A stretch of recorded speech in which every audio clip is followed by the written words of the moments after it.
禁止出现噪音，禁止出现噪音。警报响起后，地铁里陷入一片死寂。车厢内突然闪烁起刺眼的红光，车门轰然打开。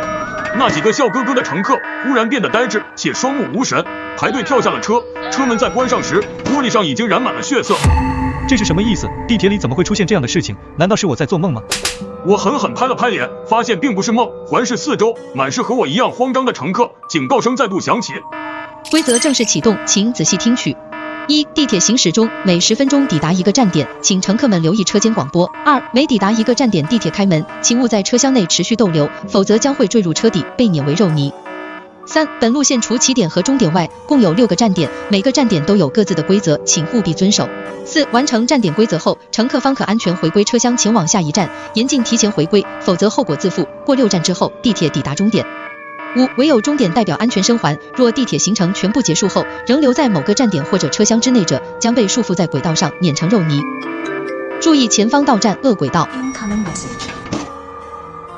下车之后，映入眼帘的是一片空地，一条死水河，无数煞白的白骨漂浮在水面，令人头皮发麻。一张桌子后面坐着一个白衣老妇。欢迎大家来到恶轨道，骰子有大小，猜中者胜，可以回归车厢，猜错者或是不猜者则死。Come on baby。 只见他手指一勾，点中了一个人群前列的衬衫男，随后简单的摇晃了几下。你选大还是选小？小，我选小。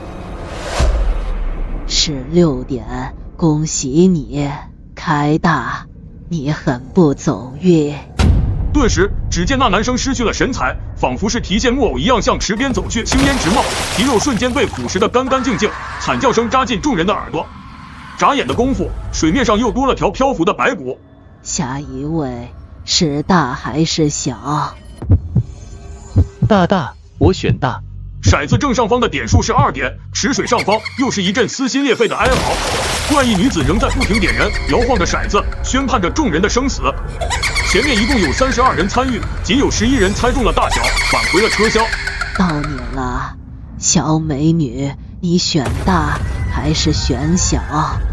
小，我选小。啊，5点。他绝望地向我伸手求救，惨叫声穿过我的耳膜。帅哥，你是选大呢，还是选小呢？要赌一把吗？赌大还是小呢？盲猜吗？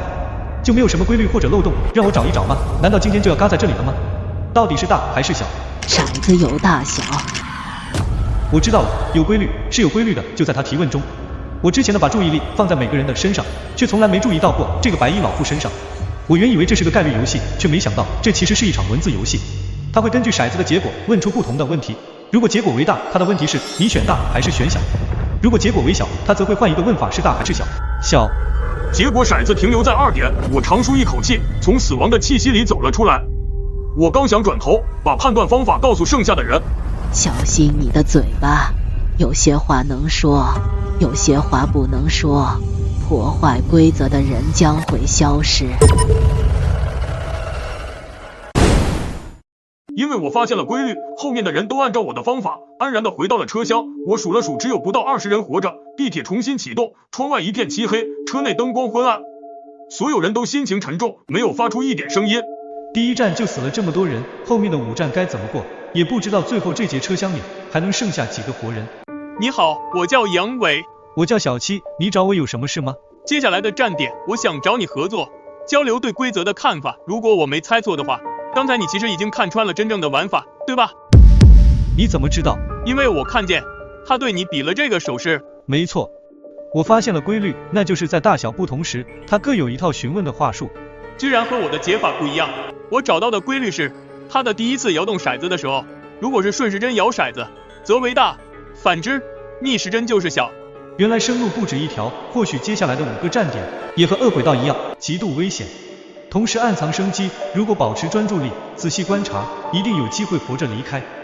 你还有别的发现吗？有，但你可能接受不了。是什么？你说来看看。我们可能早就死了。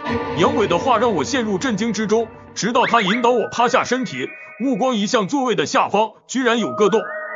我们看去，忽然一阵白光闪过，看到了车厢的内壁上竟藏着密密麻麻的划痕和烧痕。看到了吗？这辆地铁表面上光鲜亮丽，其实早已经千疮百孔了。我怀疑我们乘坐了同一辆出事的地铁，在弥留之际遇上了轮回六道，也就是6个站点的考验。轮回六道，难道我们都已经死了吗？恶鬼道，这个名字还不够明显吗？古代有传说，轮回有6道：天道、阿修罗道、人道、畜生道、地狱道、恶鬼道。刚刚我们经历的就是其中之一。那赌大小和恶鬼有什么关系？因为赌，总有一天会吃不起饭的。注意前方到达地狱站。车门打开，一股炽热的暖流立马涌进车厢，空气变得燥热万分。下车之后，看到一个身着判官服饰的男人，他拿着一个杯子。欢迎来到地狱山，请各位直面恐惧。这里的规则很简单，只需要喝一杯来自山顶的岩浆，就可以回归车厢。如果不喝呢？如果不喝的话，就留下骨灰给地狱山当燃料吧。这一站看来是必须得喝了，可是人真的能喝得下去滚烫的岩浆吗？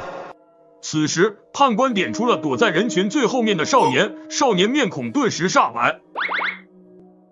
我没 K， 我也没 K 啊，我没 K， 我真没 K， 勾圈我有。不溜彪啊，不溜彪，不溜彪，不溜彪，不溜彪，不溜彪啊！不行，给你个勾行不行？我真没有 K 啊！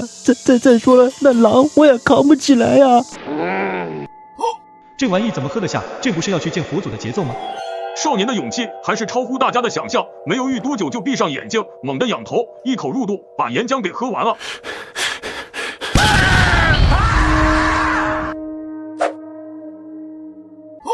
这玩意怎么喝得下？这不是要去见佛祖的节奏吗？少年的勇气还是超乎大家的想象，没犹豫多久就闭上眼睛，猛地仰头，一口入肚，把岩浆给喝完了。砰的一声，人没了，霎时间人人惊恐，我和杨伟面面相觑。喝下去的人死了，不喝也会死，这一战到底要怎么才能活下去？游戏还在继续，一连好几个人都嘎在了这里。判官的嘴角微微勾起。下一位，就你这位漂亮的女士。他递上一杯热气腾腾的岩浆，少女不仅没有过多的慌乱，反而异常坚定地踏步向前，拿了桌上的空杯子，亲自走到沸腾的潭水边，盛了满满一杯，在众人惊诧的目光里一饮而尽。完了完了！本以为他会和那位少年一样爆体而亡，可足足过了很久，白烟消散，他都没有发生任何异响，仿佛什么都没发生过，反倒是判官陷入了一霎的错愕。他没死，他过关了。原来这就是地狱山的奥秘，既不能不喝岩浆，也不能喝判官递过来的，而是要自己亲手去盛上一杯。不知道他到底是如何想到的。你知道这是什么原理吗？你还记得规则的第一句话吗？只需要喝一杯来自山顶的岩浆，就可以回归车厢。不，前面那句。请各位直面恐惧。没错，炽热的岩浆就是我们恐惧的来源，只有主动去喝下它，才算是直面恐惧，而从判官手里接过来的，只能算被动的妥协。我恍然大悟，有了少女的示范，后面的人都顺利生还，在判官的叹息声中，一起返回了车厢。目前地铁内还存活16人，我和杨伟把上一轮的说辞告诉了少女，顺利拉入了我们的团队。少女的名字叫史真香。注意前方到站，巨狼台。这一站的名字显然是对应了轮回6道里的畜生道。欢迎来到第3站巨狼台。如你们所见，我养了一条巨狼，它平日里最喜欢的零食就是活人。你们需要在巨狼台待上1炷香的功夫，此间它会在这里自由活动，以你们为目标，吃肉吞骨。1炷香之后，没有被它吃下肚子的幸存者就可以离开此地，前往下一站。说罢，女人拿出一尊香炉，流出淡淡白烟，巨狼双目一睁，露出2只火热的瞳子。还没等我们仔细琢磨女人讲述的规则，巨狼便已经开始了行动，眨眼间就爬到了人群附近，吓得所有人都抱头逃窜。一位腿脚不利索的大叔因为跑得太慢，第一个被巨狼吃进了嘴里，没有发出任何咀嚼的声音，就直接吞到了肚子里。看着这个场景，所有人跑得更加卖力，可巨狼台的面积并不算大，而且没有任何遮掩身形的物体，空空旷旷，压根没给多少逃跑的余地。不管怎么跑，也只能是在同一个地方打转而已。巨狼的身影四处腾挪，只需要一口就能吃下一整个人。以前从没感觉1炷香有这么漫长过，该怎么办？破解方法是什么？1炷香才燃了1/3，16个乘客已经只剩下8个。这也太快了，照这样的速度，我们压根不够给他塞牙缝啊！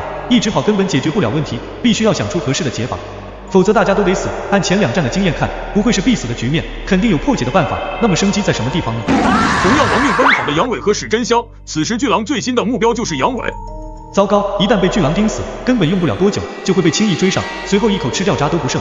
如果此时的杨伟仍然没有想到具体的解法，那他的死亡已经是板上钉钉的事情了，希望能有奇迹发生吧。眼看巨狼离杨伟越来越近，千钧一发之际，杨伟却突然停下了脚步，站在原地不跑了，不仅不跑了，连任何动作都不再有，如同一个木头，看得我一脸疑惑。他怎么也不像是会束手就擒，直接等死的人啊。可接下来的景象让全场人都呆住了，杨伟一动不动之后，巨狼也随之停下了移动，好像丢失了目标一样，左顾右盼，最后摇了摇脑袋，径直绕了过去，重新寻找起了目标。原来如此，这一战的谜底竟然如此简单，根本不需要亡命奔跑，也不需要抢在任何人的前面，其实只需要当做木头人的游戏就能安然通过。有了杨伟的例子，所有人都反应了过来，立马有样学样，找个比较舒服的姿势，停下了所有动作。果然，本来残暴无比的巨狼瞬间失去了所有目标，剩下的时间里，他只能一直在四处游走，寻找移动的目标，待到一炷香彻底烧完，他也躺回了地上。所有人都长舒一口气，心有余悸地返回了车厢。你是怎么看出来的？这一战实在是太险了，完完全全是凭运气过关，只差一点，我的小命就要交代在那里。其实破解之法不在你人讲述的规则里，而是在巨狼身上。一开始我的注意力全在巨狼台的规则上，思索了很久，也没有想到任何破绽，直到巨狼的目光朝我锁定而来。当时我很慌乱，一时也难以决断，反正跑也跑不过他，我干脆就赌一下不跑了。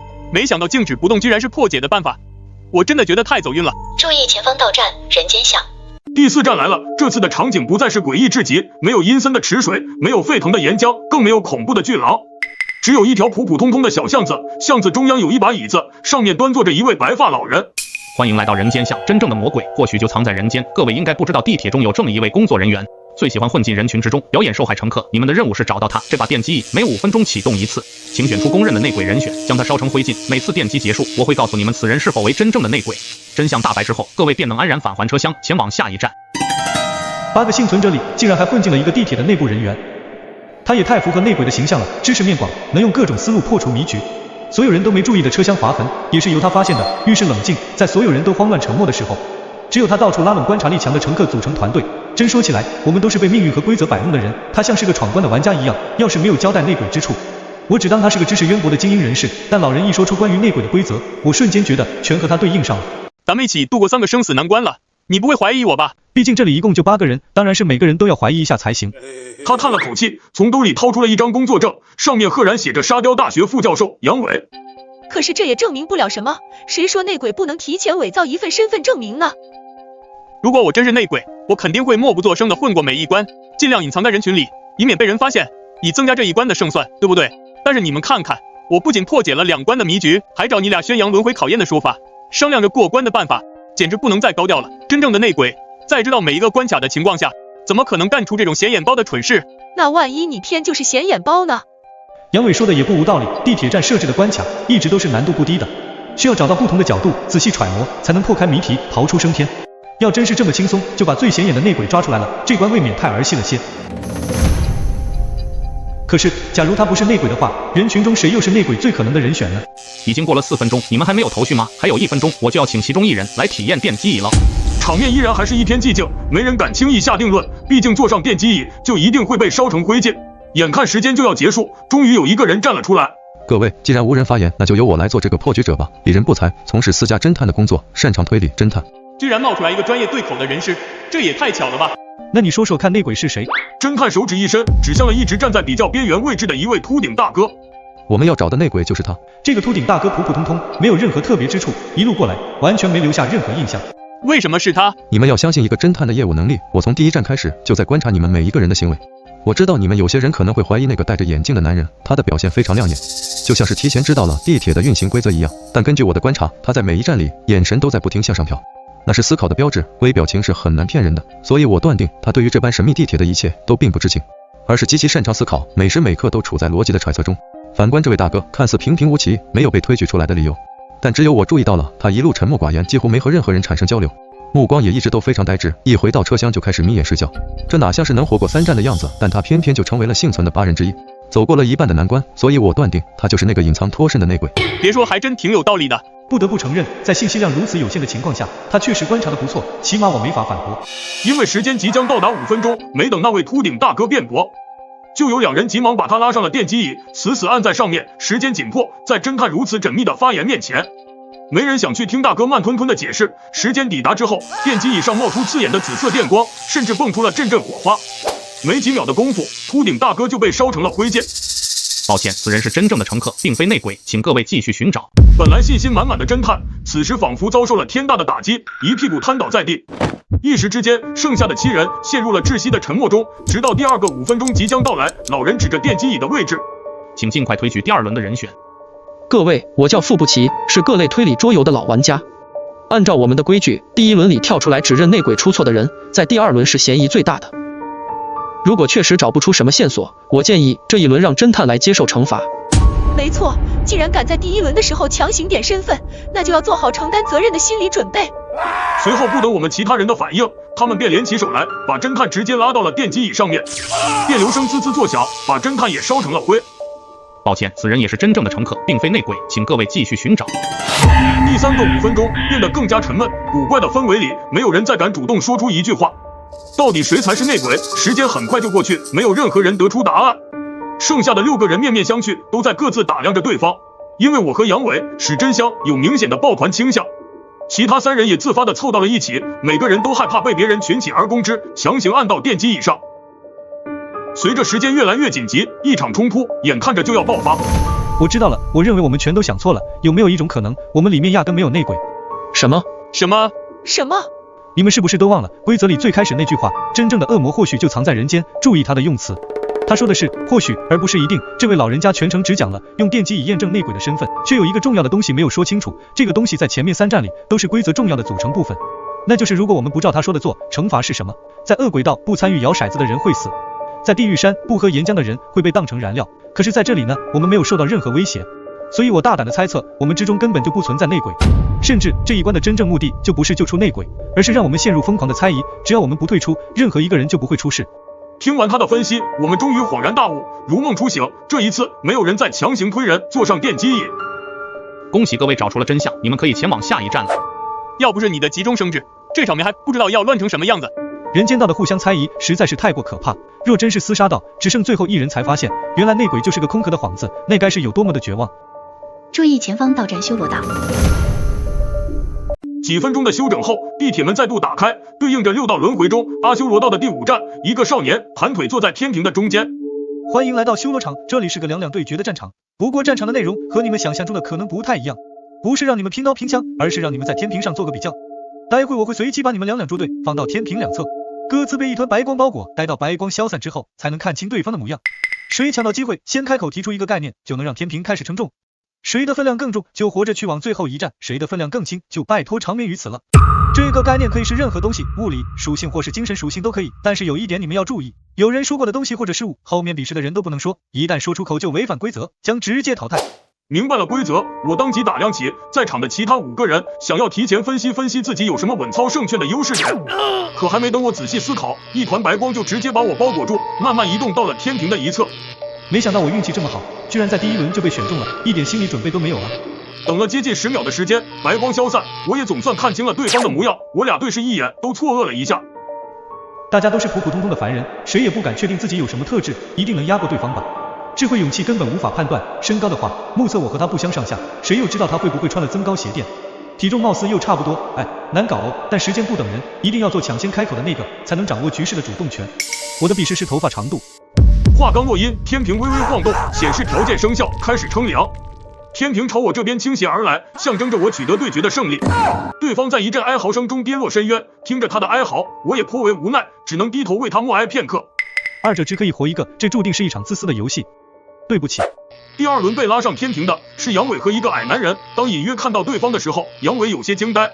这身形，这奇特的样貌，随便说一样都能碾压我了。等会白光消散的时候，我和他只能拼嘴速了，谁能先开口就一定能稳赢。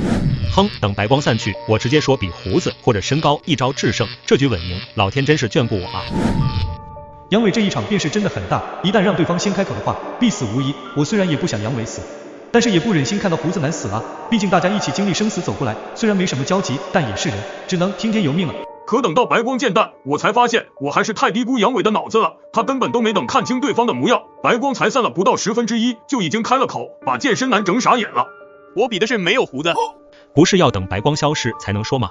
我的规则里面没明确说要等白光散去之后才能说答案，只是强调白光散去后大家能彼此看清楚对方，这样说出的对比才能更加的准确。规则只听取第一个开口说话的人所说出的任何东西去进行对比。说罢，只听到一声惨叫声传来。最后一组对决，毫无疑问是真香和第4站那位推理游戏老玩家付不齐身上。看着两人坚定的表情就知道，他们彼此一定都有了答案。白光还没消散的一瞬间，两人都同时给出了答案。裤子。但付不齐的声音还是稍微慢了一点点。天平启动，胜负迅速分开，3场对决全部结束，也象征着第5关的终结。好险啊！下站是最后一站，希望大家都平安度过。希望如此吧，这么多人就剩下我们3个了。最后一站的规则，希望不要太残忍。注意前方到站，登天梯。最后一站代表着轮回6道中的天道终于来了。经历了5站的生死考验，我们只需要再度过最后这一关，就能活着离开。这里没有规则的人，仅仅有一块木牌，上面写着本站的规则。欢迎来到第6站，这里是历练的高山，也是登天之梯。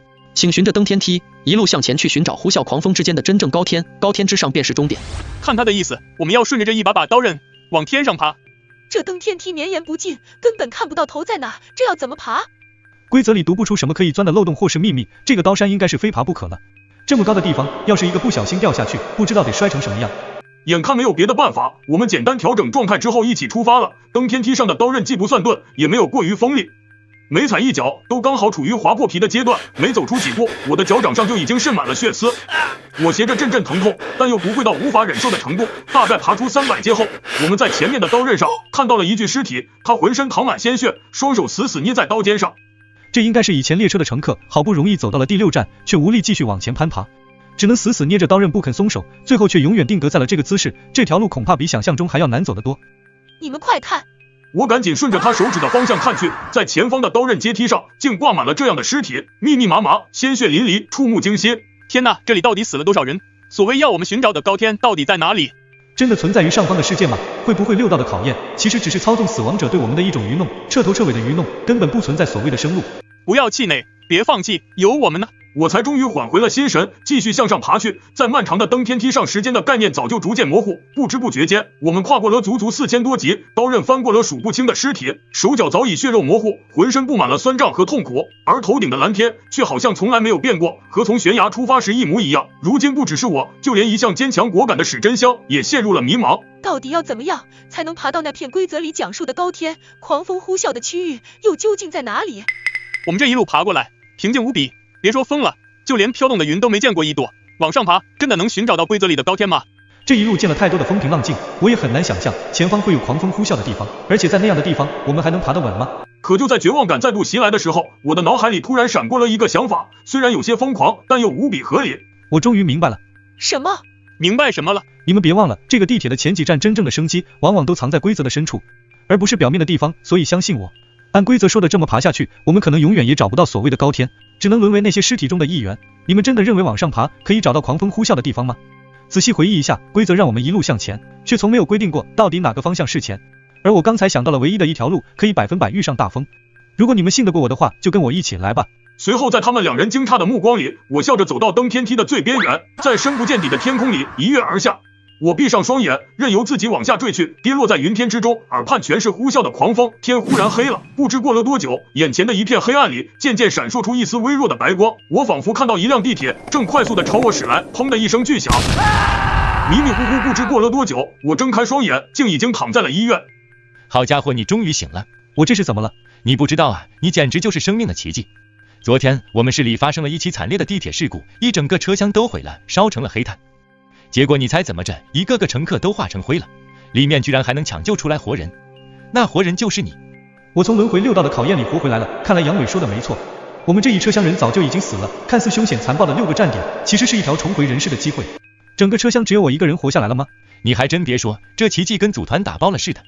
你们这车厢里居然抢救出来3个活人，除了你之外还有1男1女，他们的伤势比你稍微重些，被送到了别的医院。他们2个最终还是选择相信了我。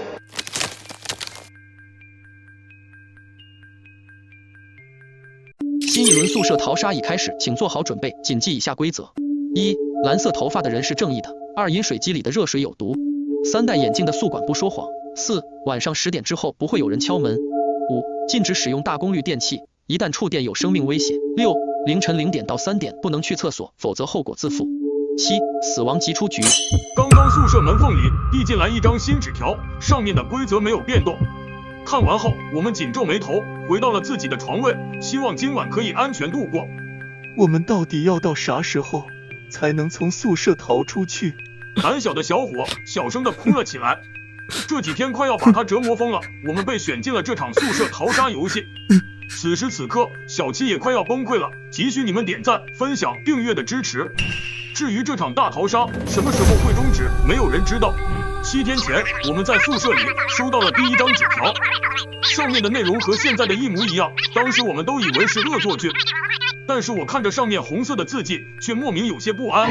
于是我和舍友去敲隔壁宿舍的门，万万没想到，我们连续敲了5间宿舍都没有人开门。回到宿舍，我们赶紧把门反锁。不应该啊，这一层楼总不能所有人都没回来吧？现在都10点半了。是不是因为纸条上面写着10点以后不会有人敲门，所以他们都不敢开门？我们4个人集体陷入了沉默，我抱着试试看的心态。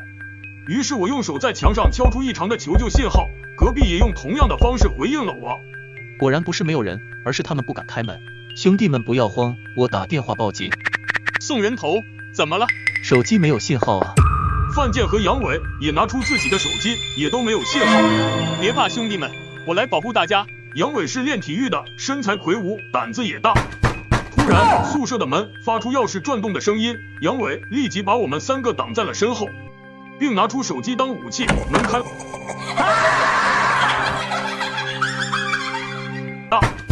突然，宿舍的门发出钥匙转动的声音，杨伟立即把我们3个挡在了身后，并拿出手机当武器。门开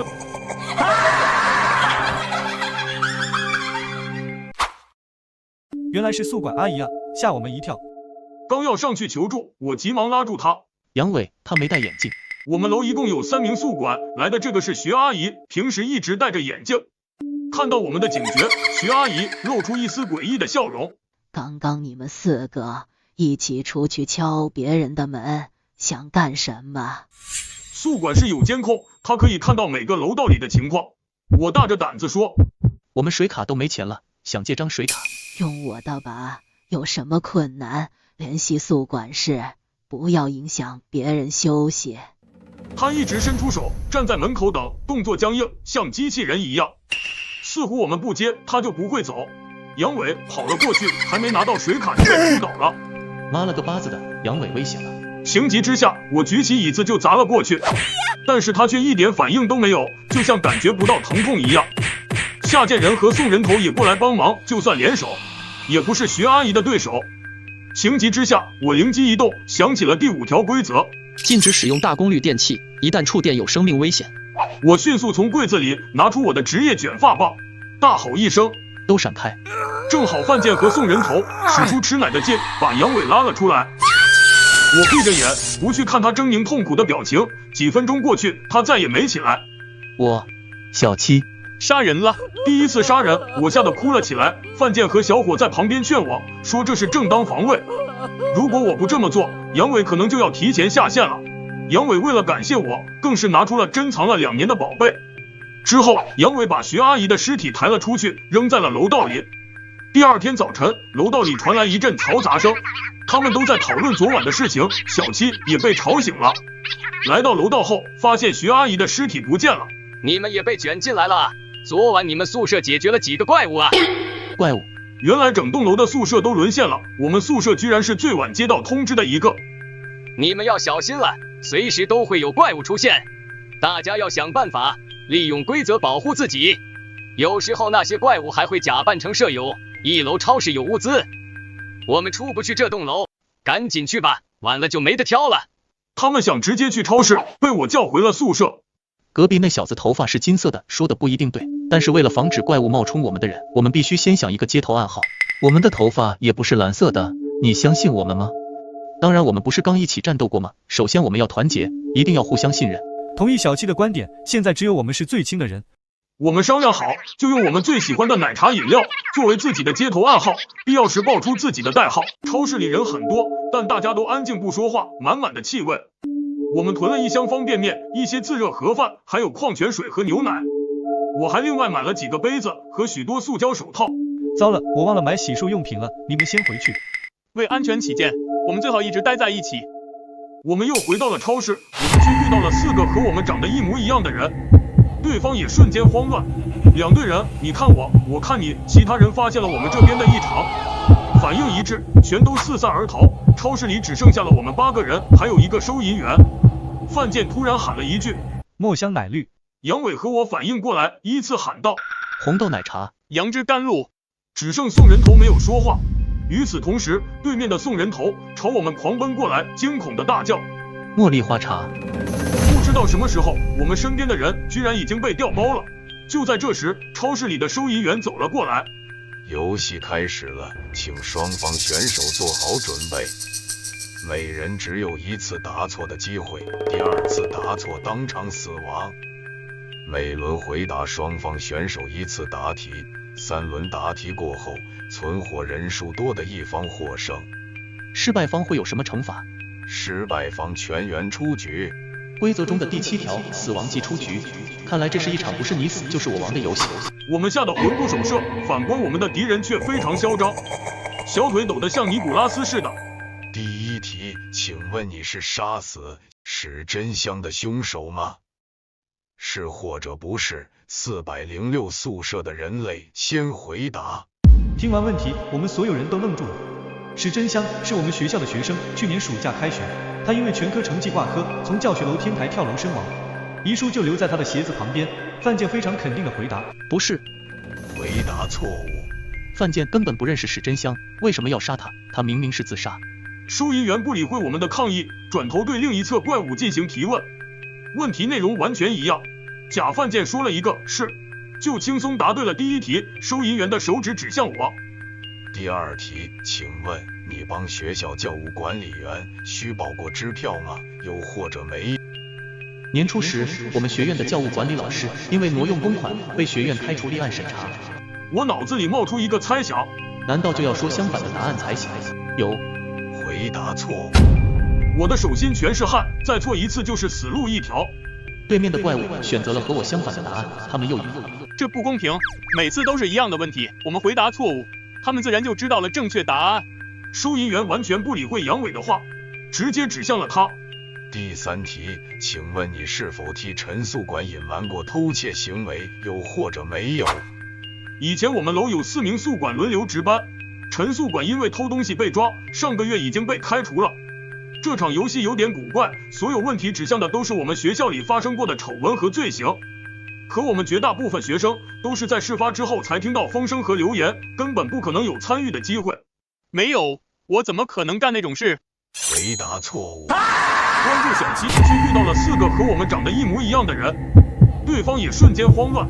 2队人，你看我，我看你，其他人发现了我们这边的异常，反应一致，全都四散而逃。超市里只剩下了我们8个人。游戏开始了，请双方选手做好准备。每人只有1次答错的机会，第2次答错当场死亡。3道问题下来，我们3个人全都失去了仅有1次的错误机会，而对面的怪物们1次也没有答错过。第4道题，收银员指向了宋人头。第4题，请问你曾是校园暴力的施暴者吗？是或者不是？是。回答正确。轮到对面的怪物作答时，假宋人头依旧给出了相反答案，他们终于输了1次。我们心里为宋人头感到高兴，可想笑却笑不出来，死亡的危险笼罩着我们。第2轮对方先回答，我们没有压力，只需要根据他们的答案对错进行跟答就可以。前2轮答题结束，2队都没有人被淘汰。第3轮开始前，宋人头来到范建旁边。我好像发现了规律，我还有2次机会，我先试试。如果验证正确，你们就按我说的规律答。我想到了一个好问题，第3轮第1题，请问你愿意加入怪物队列继续游戏吗？愿意或者不愿意？愿意。哎，宋人头，你胡说什么？万一是陷阱怎么办？你个老六！选手回到自己的座位，不要越位，警告1次，第2次直接出局。我们紧张的等待公布结果，收银员有些气急败坏。回答正确。我知道了，我知道规律了，兄弟们接下来看我手势回答，我们一定能赢。我们明目张胆的作弊，收银员也不制止，因为规则里没有不能互相帮助这一条限制。在宋人头的提示下，我们其余3人全部答题成功。怪物方的贾小七因为答错2次，当场暴毙，这意味着我们赢了。亲眼看着他们口吐鲜血，倒在了地上，冲击感令我手脚发麻，没有高兴，只有劫后余生的庆幸。比赛结束，46宿舍获胜，失败方淘汰出局。赢家奖励：超市全场物品免费随意挑选，不限量。我们带着物资回到了宿舍，宋人头成了我们心目中的超人。老宋，你太棒了，你救了我们的命，你想要什么奖励，我都满足你。此时此刻，我想让看小七视频的兄弟姐妹们点个免费的小爱心就行。宋人头，规律是什么？我到现在都还没明白。其实答案和真相没有关系，而是和我们的头发颜色有关。这场游戏的关键是规则1，蓝色头发的人是正义的。根据规则，我们之中只有小七是好人。我们3个因为发色被分类到了怪物的一方，所以只要内容是邪恶的，他们就要给出肯定的答案，而小七则要给出否定答案。看来这场游戏的破解之道，全都需要依靠纸条上的规则。却让我在意的是，收银员为什么会提到那些学校里发生过的案件？难道收银台提到的那些丑闻和案件与这场宿舍大逃杀有关？我们学校整栋宿舍楼都掉下了一个死亡大逃杀游戏，怪物会伪装成我们的模样，于是我们决定在晚上睡觉的时候，2两一宿轮流值班，一张新的纸条从门缝里递了进来。我胆大包天，上前弯腰捡起纸条，我很好奇外面到底是谁，我透过门缝往外看，门缝里的那只眼睛把我吓得浑身发抖。杨伟看到我的异常举动后，撒丫子跑了过来，他想确认外面到底是谁，但是门缝外已经空空如也。小七，快看看纸条上写的什么。我恨这里的所有人，你们全都有罪，知道真相却不敢说出口，目击罪恶却熟视无睹，帮助魔鬼隐瞒罪行，你们都是帮凶，我要让你们血债血偿。这是史真香的遗书。宿舍变成现在这样子，不会是他变成鬼回来报复学校里的人了吧？我们现在遇到的情况，科学道理解释不清，只能归因一些鬼怪事件。劳累了一上午，大家躺在床上不一会就睡着了。不知道过了多久，我被一阵呲溜呲溜的声音吵醒了。我低头一看，是杨伟，他在吃东西。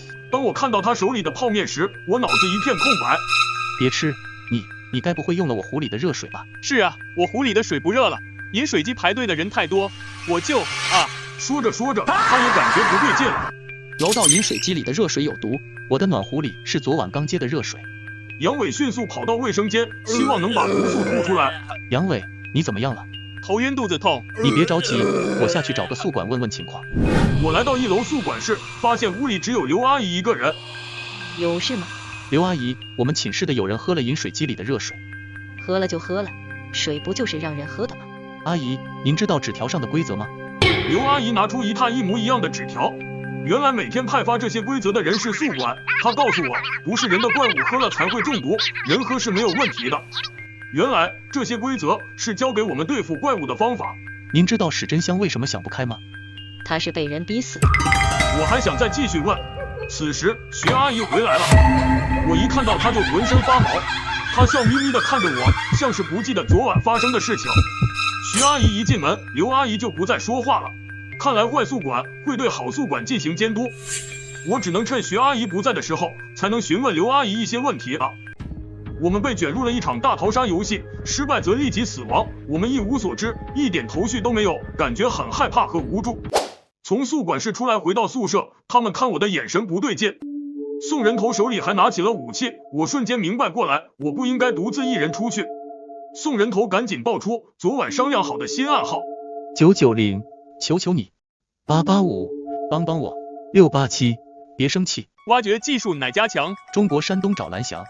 宫廷玉液酒180一杯。早川皮袄午穿纱。围着火炉吃西瓜。青亥里皮蓬。碳氮养肤奶。真的是你啊，小七，我们以为你出去就回不来了。杨伟，你怎么样了？除了身体有点虚，感觉好像没啥事了，哈哈哈。我把从宿管那里打听到的消息告诉了他们。此时我们都意识到自己对这场死亡游戏了解的太少了，我们不能总是躲在宿舍里，决定去楼道里探索一番。路过饮水机，有不少人在排队接水。蓝色头发的是好人，说不定他能知道一些东西。同学，你知道饮水机里的热水，人是可以喝的吗？对方小心谨慎地看了看我，确定我没有攻击意图后才说：我知道啊。看来规则对所有人都适用，而且他可能知道的比我们多。我们昨天才开始接到规则通知，什么都不懂，咱们能不能共享一下信息？他和我一样也是蓝色的头发，就不可能是怪物。可以，但我只能单独告诉你。我谨慎地跟着他走到了楼梯口这个位置，能让室友看到我，但却听不见我们的对话。你不该和他们在一起，他们不是蓝头发，迟早会变异。这栋楼里的怪物都是由人变异而来的。蓝头发的人已经结盟了，你可以搬到我们宿舍来，我们是临时凑成的宿舍，大家都是蓝头发。谢谢，不过我想问一下，关于史真香你知道多少？他住在306宿舍，不过去他们宿舍打探消息的人都没能走出来，所以没什么有效信息。我不能说太多，你考虑一下。来我们宿舍，我先走了。对了，史真香的舍友全都不是蓝色头发。回到宿舍，我把蓝头发男生和我说的事情全都告诉了室友。室友非常体贴，说如果我担心他们变异可以搬走，他们可以理解，但是我不打算搬走。我们一起经历了很多，感情深厚。我怎么能因为一个陌生人的话而离开他们呢？况且我认为蓝头发的问题一定会有破解的方法。突然，楼道传来了一阵躁动的声音。我开门查看，发现徐阿姨正在挨个宿舍进行检查。很快就轮到了我们，我事先把通了电的卷发棒藏在身后。徐阿姨要求检查我们的电脑桌，在范建的键盘下面发现了一张纸条。徐阿姨看到纸条上的内容后，想要把范建带走，我就拿出卷发棒威胁，她有些气馁，临走时冷笑着说：他键盘下的纸条会害死你们，我可是为你们好。离开前，他还用红色笔在我们宿舍门外画了一个圆圈。在走廊里，伸着脑袋观察情况的人发出一阵惊呼，竟然是怪物攻击符号，又是他们宿舍。昨天在超市，怪物也选中了他们。他们是不是和史真香的死有关啊？不然为什么每次都是他们倒霉？说不定史真香就是他们害死的啊。我们觉得这张纸条应该是昨天我们都出去的时候被偷偷放进来的，我们不能坐以待毙了。对，不能老是待在宿舍里，这样很被动。我们应该出去寻找线索。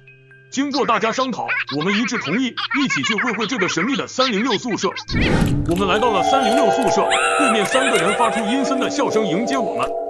怎么来了这么多人？宿舍都快坐不下了。谁是范建？范建站了出来，他们看了一眼后，邀请我们一起吃东西。桌子上全都是鸡腿，穿红衣服的拿着一个大鸡腿，朝卫生间的方向走去。从卫生间出来，他手里的鸡腿已经不见了。卫生间里还藏着一个人，我们都没敢说话。杨伟胆子大，直接问道：我去，谁这么重口味躲在厕所吃东西？叫他出来一起吃不香吗？宿舍的3个人面带微笑，并不回答。几秒钟后，杨伟又蹦出来一句更要命的：你们该不会把史真香关在厕所里了吧？我刚想说不可能，人都死了，怎么可能会被关起来？结果对方说话了：废话真多，你要进去陪他吗？我们先要去卫生间里看看。去，可以去，但只有范建可以进去。不行，我们至少要进去2个人。我们只有3个人，比赛开始的前提是队伍人数一样。你们有资格和我们谈条件吗？必须要有1个人被关起来。那我们可以出去1人。只有赢了比赛的人才有资格出去，输了的只能永远留在这里，等待下一组比赛的人出现。如果你们赢了，是不是就可以变回人类了？对面3个人的笑容同时消失，怪物就是怪物，没有机会复活。我浑身发冷，也就是说，如果我们输了，就要变成怪物留在这里，化身306的成员，把眼前3个怪物放出去作恶。原来之前来打探消息的人并没有死，而是变成了怪物，不断循环。这也就意味着，在此之前，人类从来没有赢过。别逼逼了，要么范建进去，要么你们直接弃权认输。范建没有再说话，直接走向了卫生间，把水壶拿着，关键时候可能能保命。好了，那我们正式开始比赛。请406宿舍成员根据提示线索还原史真香自杀的原因。你们可以提问，但我们只回答是或者不是。半小时之内还原重点内容，超过90%则判定胜利，规定时间内没有完成任务则判定失败。那谁来当裁判啊？我们3个就是裁判。不公平，这样的话毫无公正可言。你们这又当婊子又立牌坊。你以为你们有选择的权利吗？现在计时开始。提示线索：史真香学习成绩很好，但大二上学期全科挂科。暑假开学后的第2天，他自杀结束了生命。请还原事情真相，注意每次只能问一个问题，之后我们开始一问一答。1. 史真香确实是自杀。2. 史真香和舍友之间的关系很差。3. 史真香自杀前曾经向舍友求救过，但是舍友无动于衷。4. 史真香的成绩不是他的真实水平，是人为原因导致的挂科。接下来的15分钟里，我们3个人做了不少于50种假设，都没能猜对院长让史真香挂科的原因。眼看还剩不到10分钟时间，宋人头小声重复遗书上的话：知道真相却不敢说出口，目击罪恶却熟视无睹，帮助魔鬼隐瞒罪行。这应该说的是3类人知道真相却不敢说的是室友，魔鬼应该就是指的院长。那还有帮助院长隐瞒罪行的人到底是谁？关注小七，下集更精彩。这比赛纯粹就是坑人，我都不认识他，我怎么猜他经历过什么？对啊，上次问题的时候还提到过宿管陈阿姨和财务管理员2个人，也许这些事件并非随机出现，相互之间有关系。我很快反应过来，宿管陈阿姨是不是目击了院长的罪行？那学校的财务管理老师是不是帮院长隐瞒了罪行？是。我连续找到了2个关键线索。杨伟和宋人头高兴的合不拢嘴，杨伟激动的抱住我说：现在就剩下最后一个关键问题了，院长到底犯了什么罪？正当我们还在思索的时候，卫生间里突然传出一声惨叫。我们想要去查看犯贱的情况，306的家伙们拦着路，死活不让我们过去。突然，犯贱出现在他们身后。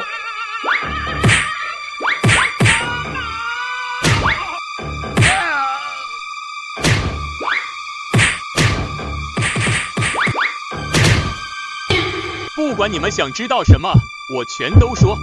犯贱没有犹豫，直接把水杯里剩下的水全都泼在了他身上，他们被团灭了。犯贱，咱们还没弄清楚史真香自杀的原因，你怎么就把他给干掉了？这场比赛是骗局，赶紧离开。其实根本没有所谓比赛，都是他们编的谎话。真正胜利的方式是在半小时内从房间离开，他们只是在拖延时间。计时器上的时间还剩不足1分钟，我们赶紧跑出门，什么都没有发生。我们成了第一个从306宿舍逃出来的人。犯贱，你在厕所里到底经历了什么？里面是不是关着怪物？对，里面的怪物应该是变成了史真香的长相，同样也是在消磨我们的时间。我用热水逼问出了真正胜利的规则，逃了出来。可是规则上面不是说0点之后不能去厕所吗？不知道，也许这一条规则也是针对怪物来说的，只对怪物有效。在3确认犯贱没有受伤之后，我们复盘了一下史真香的死因，决定找机会去问宿管阿姨。再次来到宿管室，幸运的是只有刘阿姨自己在，我开口说：阿姨，我们想。刘阿姨打断了我的话，我们4个懵了。不是人的东西，从这间屋子出去，不要以为能瞒得过我。怪物的身上有令人厌恶的味道，喷香水也掩盖不住。我们4个人里只有犯贱喷了香水。不可能，犯贱一天24小时都和我们待在一起，怎么可能是怪物？我打心眼里不愿意相信，可犯贱一句话也不说，他居然真的默默退了出去。大伙的眼泪说来就来。你怎么会是怪物？你一直跟我们在一起啊。其实306厕所里根本没有怪物，0点之后被关在厕所里的人会逐渐变异。等我脑海里开始接受怪物的规则时，我才意识到自己的变化，可惜已经来不及了。原来犯贱不是从怪物口中得知了比赛胜利的方法，而是他自己变成了怪物，获取了怪物才知道的规则。这怪物又怎么样？你没有伤害过任何人，你永远都是我们的好兄弟。违抗规则指令的怪物将被清除，它只会越来越虚弱，直到腐化。我们全都傻在了原地。要我伤害无辜的人，换自己苟活，我做不到。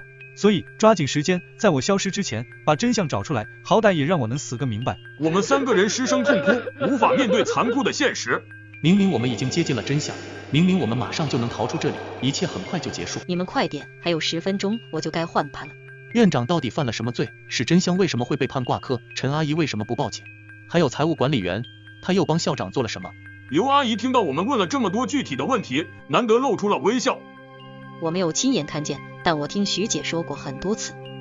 史真香经常凌晨3、4点钟从外面回来，每次回来还是一身的伤，应该是和别人打架了，但是我们也没有多问。直到有一次她值夜班，碰巧看见史真香跟着一辆蓝色轿车，那里坐着一个男孩，第二天在学校里打听才知道是史真香他们学院院长的车。那个男孩是史真香的男朋友，后来那个男孩子跳楼了。史真香这孩子发了疯一样，说院长逼迫女孩子，还找人打他，可是没有人敢相信他的话，这件事也就不了了之。再后来史真香就死了，他尝试了反抗，可院长支出了一笔钱给女孩家属封口，财务管理员也帮着隐瞒了这件事，因为他的大闹，甚至全部挂科。他的舍友明明知道，他每天遍体鳞伤的回来，却没有人为这件事作证。终于真相大白了，范建倒下了，彻底留在了这虚幻世界之中，而我们则被传回了现实世界。关注小七。各位村民注意了，各位村民注意了！村西头的返乡人员下地说出过年好，现在已经被赶了。听到广播的村民迅速到村里文化广场蒸肉，重复一遍。杨伟被鬼嘎死了，他现在是……纸条的消息是从哪里得到的？你的目的是什么？我嘎了鬼，所以我知道。伟哥，小树不修不直溜，人不修理跟啾啾，怎么了？小七。只见堂哥和胡建言他们打在了一起，一会功夫胡建人就被打飞了出来。刚刚踏进村子的那一刻，我收到了一条短信，请遵守好这24条规则，在村子里坚持到初一结束，坚持不住就会死。规则1，不要对村里任何人说过年好。规则2，村里没有红色大门。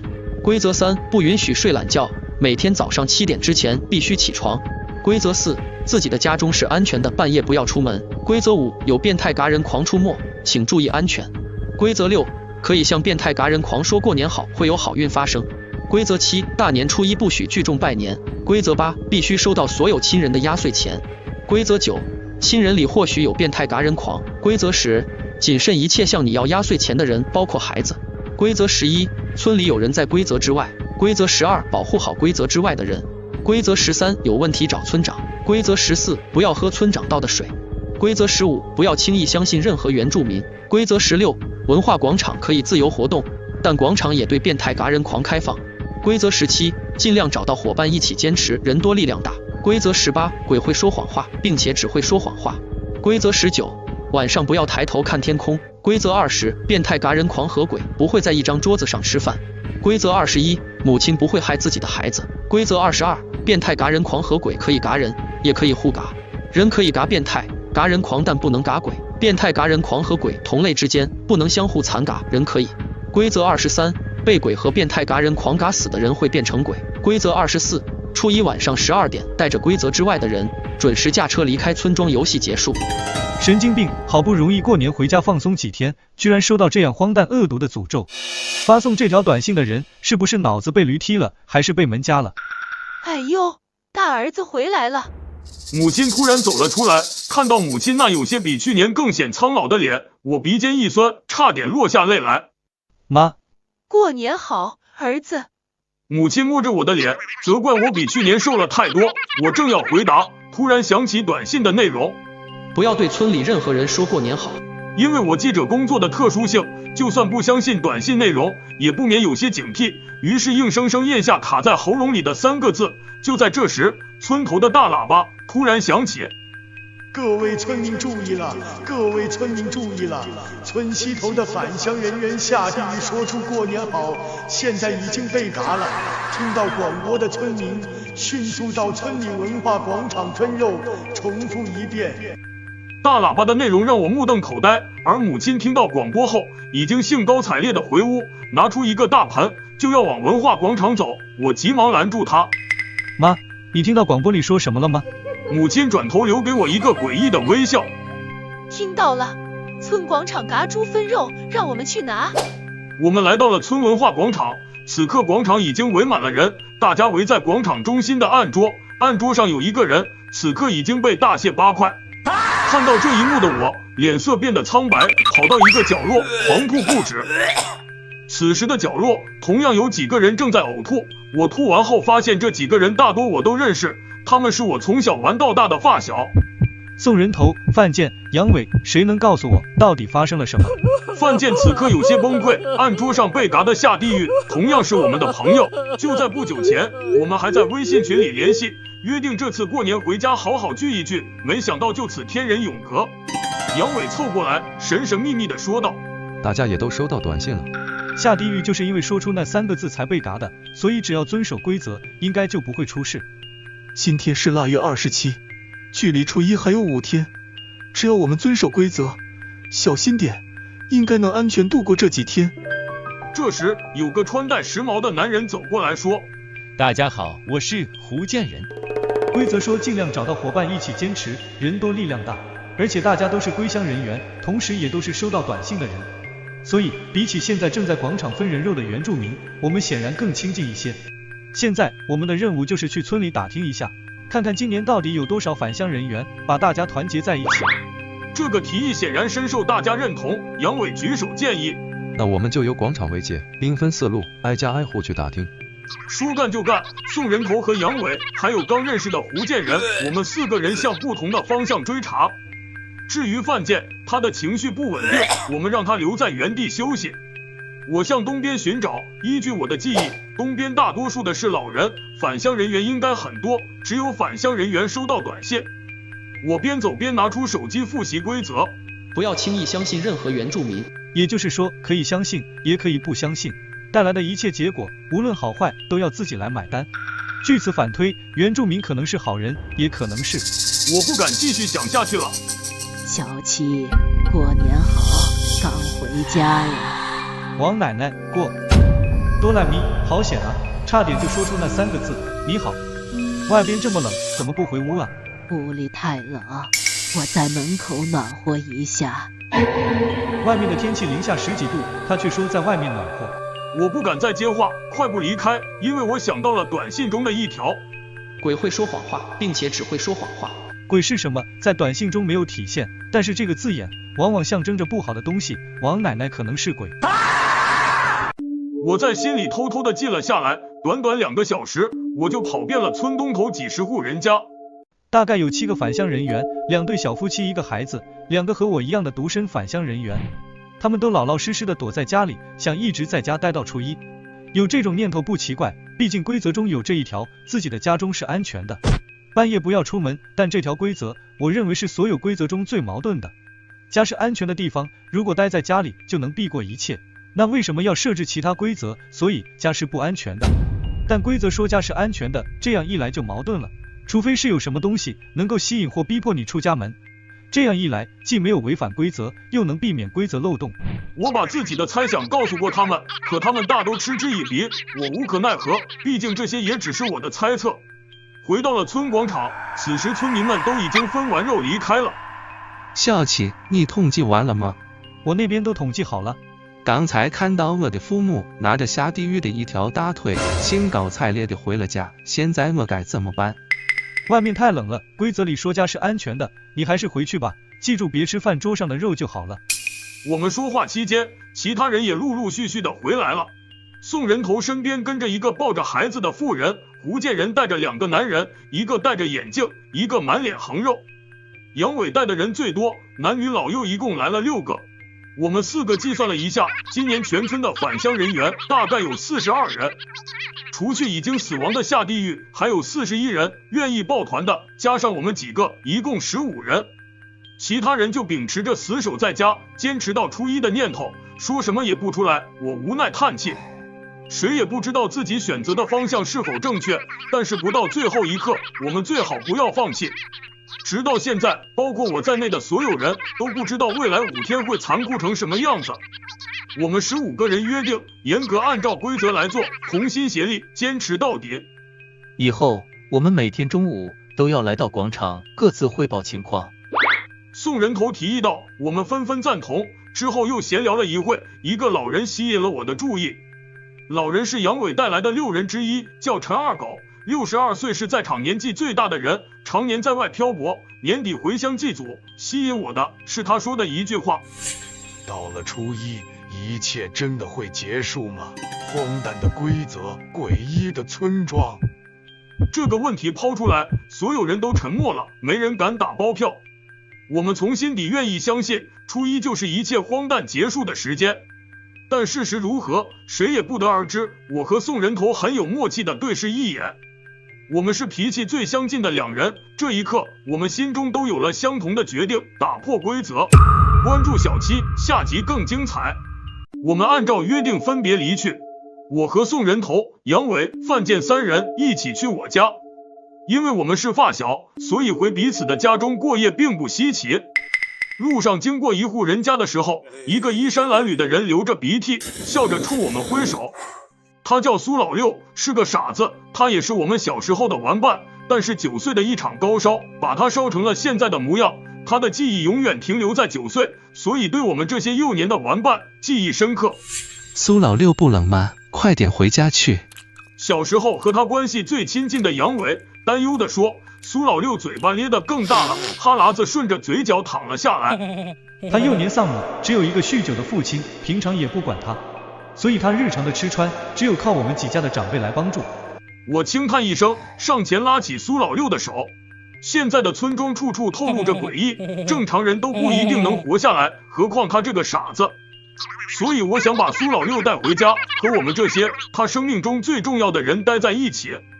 其他几位小伙伴心有灵犀，我们默不作声的一起离开。回到家中，母亲已经做好了饭，蒸的米饭，炒的青菜，熬了满满一锅的肉汤。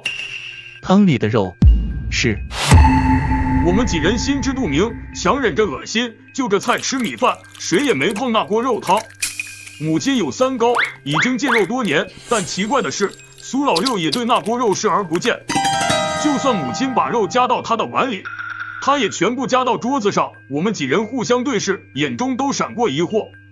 饭后我们几人在我的房间聊天，我问苏老六，刚才你怎么不吃肉呢？人肉，嘿嘿，不吃人肉，我害怕。这句话使我们大感意外。苏老六作为村庄的原住民，从喇叭里听到的应该是猪肉才对，他怎么知道那是人肉？我急忙捉住关键问题询问道，老六，你告诉我，今天下午大喇叭里说的是什么？嘿嘿，喇叭嗡嗡响，说下地狱分人肉。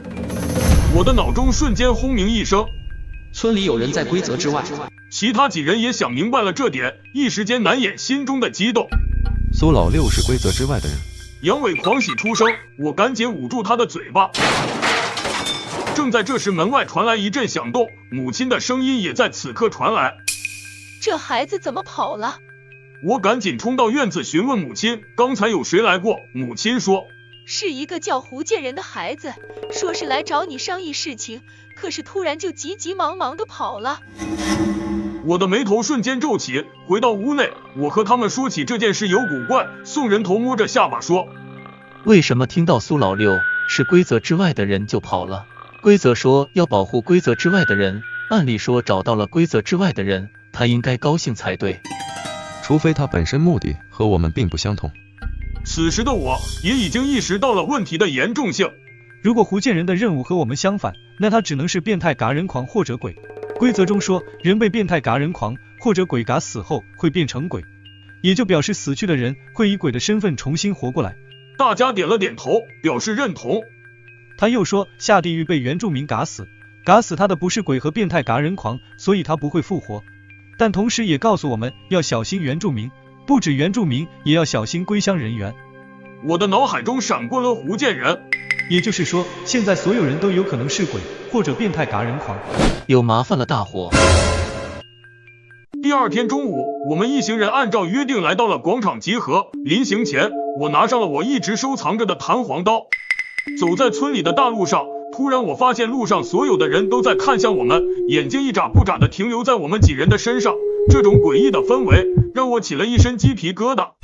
范建捂着嘴巴，跟在我身后瑟瑟发抖。保护好规则之外的人。我们把苏老六围在队伍中间，来到了文化广场。胡建仁和昨天他带来的2个人早就等候在那里了。看到我们来了，胡建仁热情的和我握手。手松开后，我发现手里多了张纸条，我不动声色的缩回手，把纸条放进口袋。这时候其他人都陆陆续续的赶来了，没有人缺席。昨晚有谁遇到了什么特殊的事情吗？所有人都摇头。我和宋人头对视一眼，示意他继续和大家交流，而我则默默的走到角落，拿出了胡建仁给我的纸条。杨伟被鬼嘎死了，他现在是……看到上面写的话，一股寒气从我的背后蔓延到头顶。你在看什么呢？一个声音突然从我背后响起，我急忙转身，正迎上杨伟那张笑着的脸。哦，没看什么。我强装镇定，把纸条收回到兜里。快点过去参与讨论，听下大家的建议，看下有没有什么线索。杨伟撇了撇嘴，转身离去。我突然叫住他：“伟哥，小树不修不直溜。”杨伟转过身，一脸疑惑地说：“人不修理根啾啾，怎么了，小七？”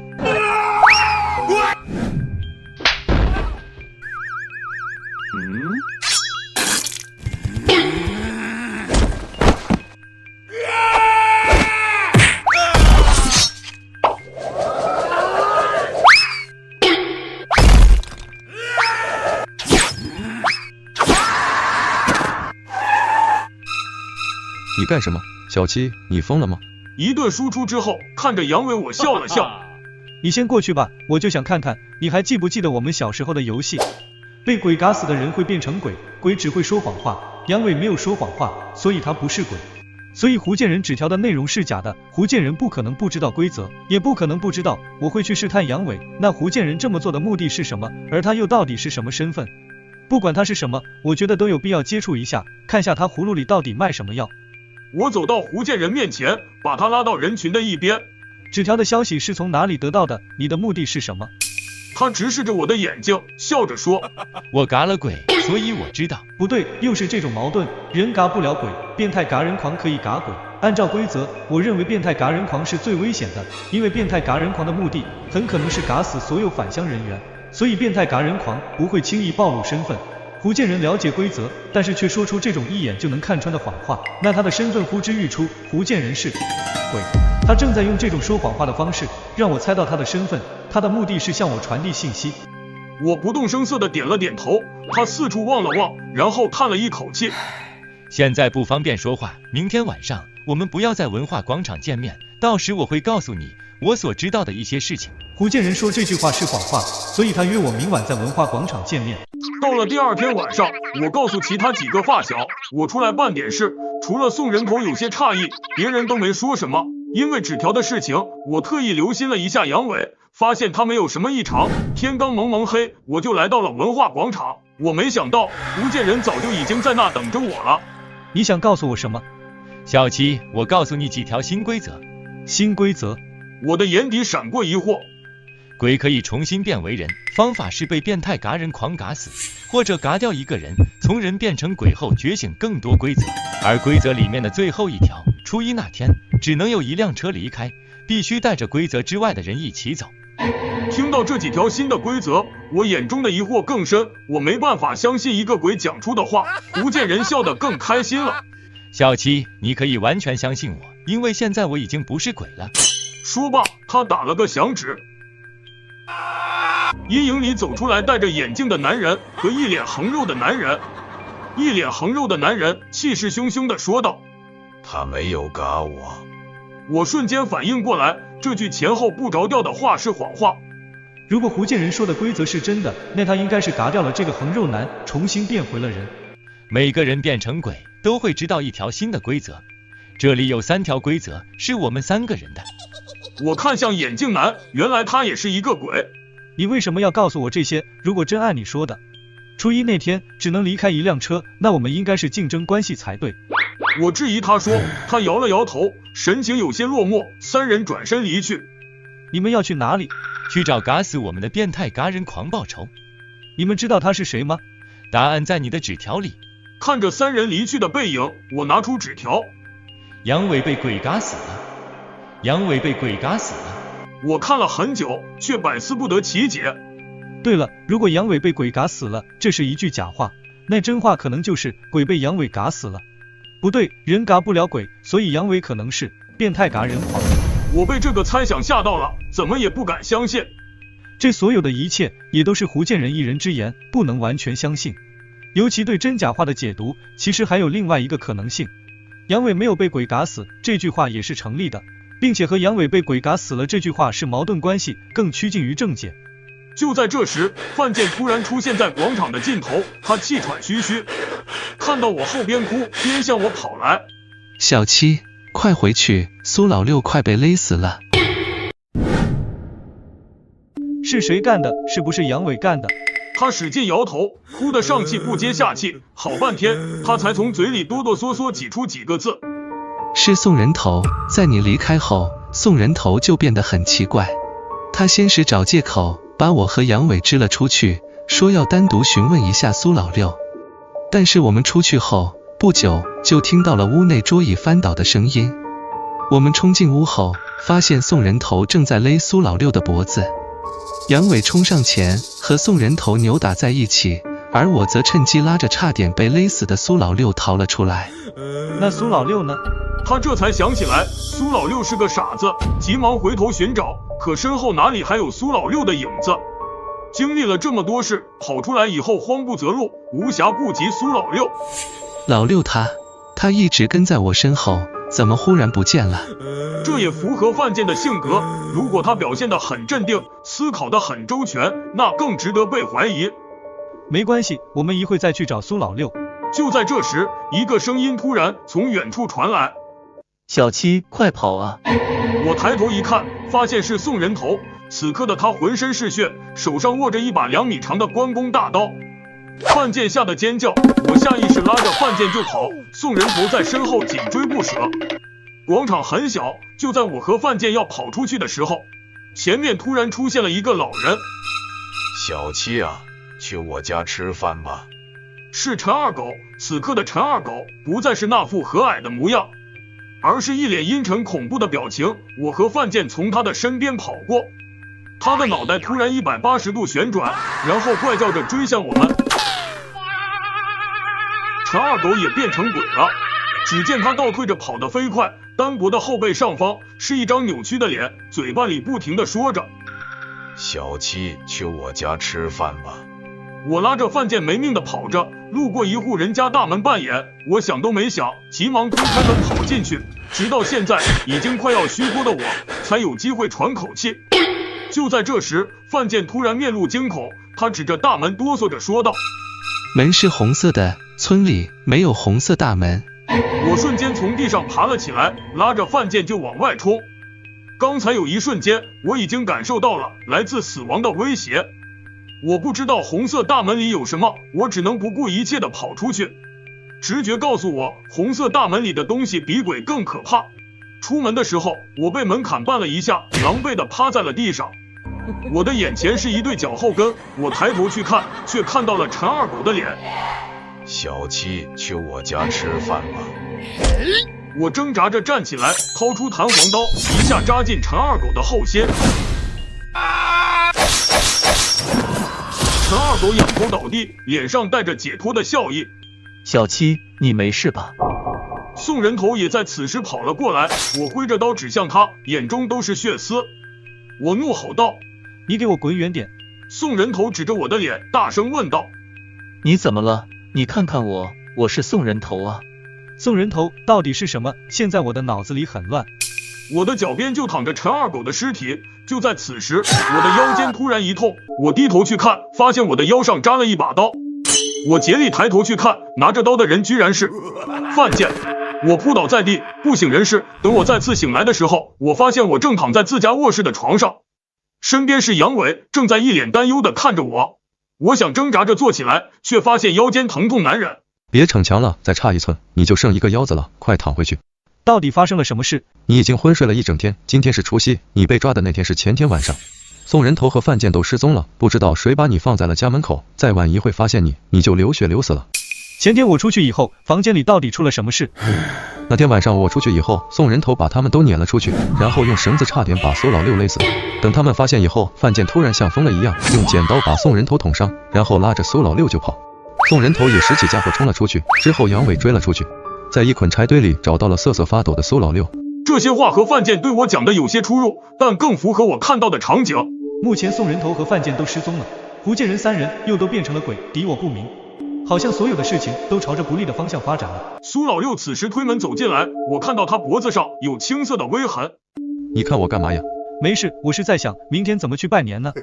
大年初一不许聚众拜年，必须收到所有亲人的压岁钱。就我现在这情况，腰子都差点少了一个，明天怎么办？大年初一，母亲担忧我的情况，于是自己单独出门拜年。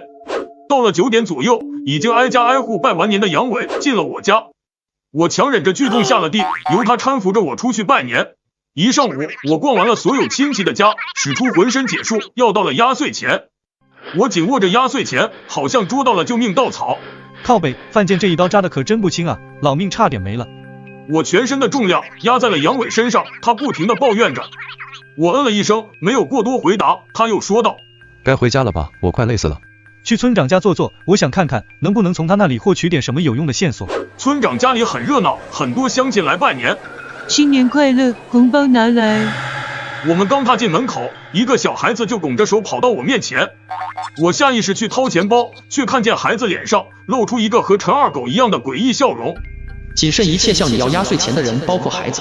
我急忙把手从口袋里缩回来，孩子脸上的笑容瞬间消失。我再次试着去掏压岁钱，孩子又笑了起来。我又缩回来，孩子脸上笑容再次消失。孩子破口大骂道：“没钱就别掏了，实在不行，你给我磕一个，我给你压岁钱。”确实没带，下次吧。打肿脸充胖子，你个老六！这时，村长从屋里走出来，拿起木棍就打向孩子，嘴里骂骂咧咧：“小王八蛋没规矩，还不赶紧把客人请进来！”我和杨伟进了村长的会客室，村长给我们每人倒了一杯茶，笑着让我们尝尝。我拿起茶水刚要喝，忽然茶水倒映出杨伟的脸。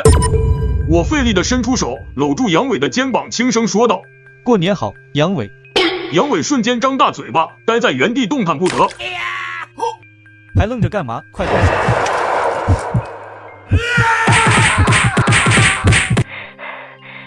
杨伟真的是鬼，我一直以为是福建人骗我，没想到他说的是真的。村长，我可以问你一个问题吗？你说吧。告诉我，变态杀人狂和鬼之间所有的运行规则。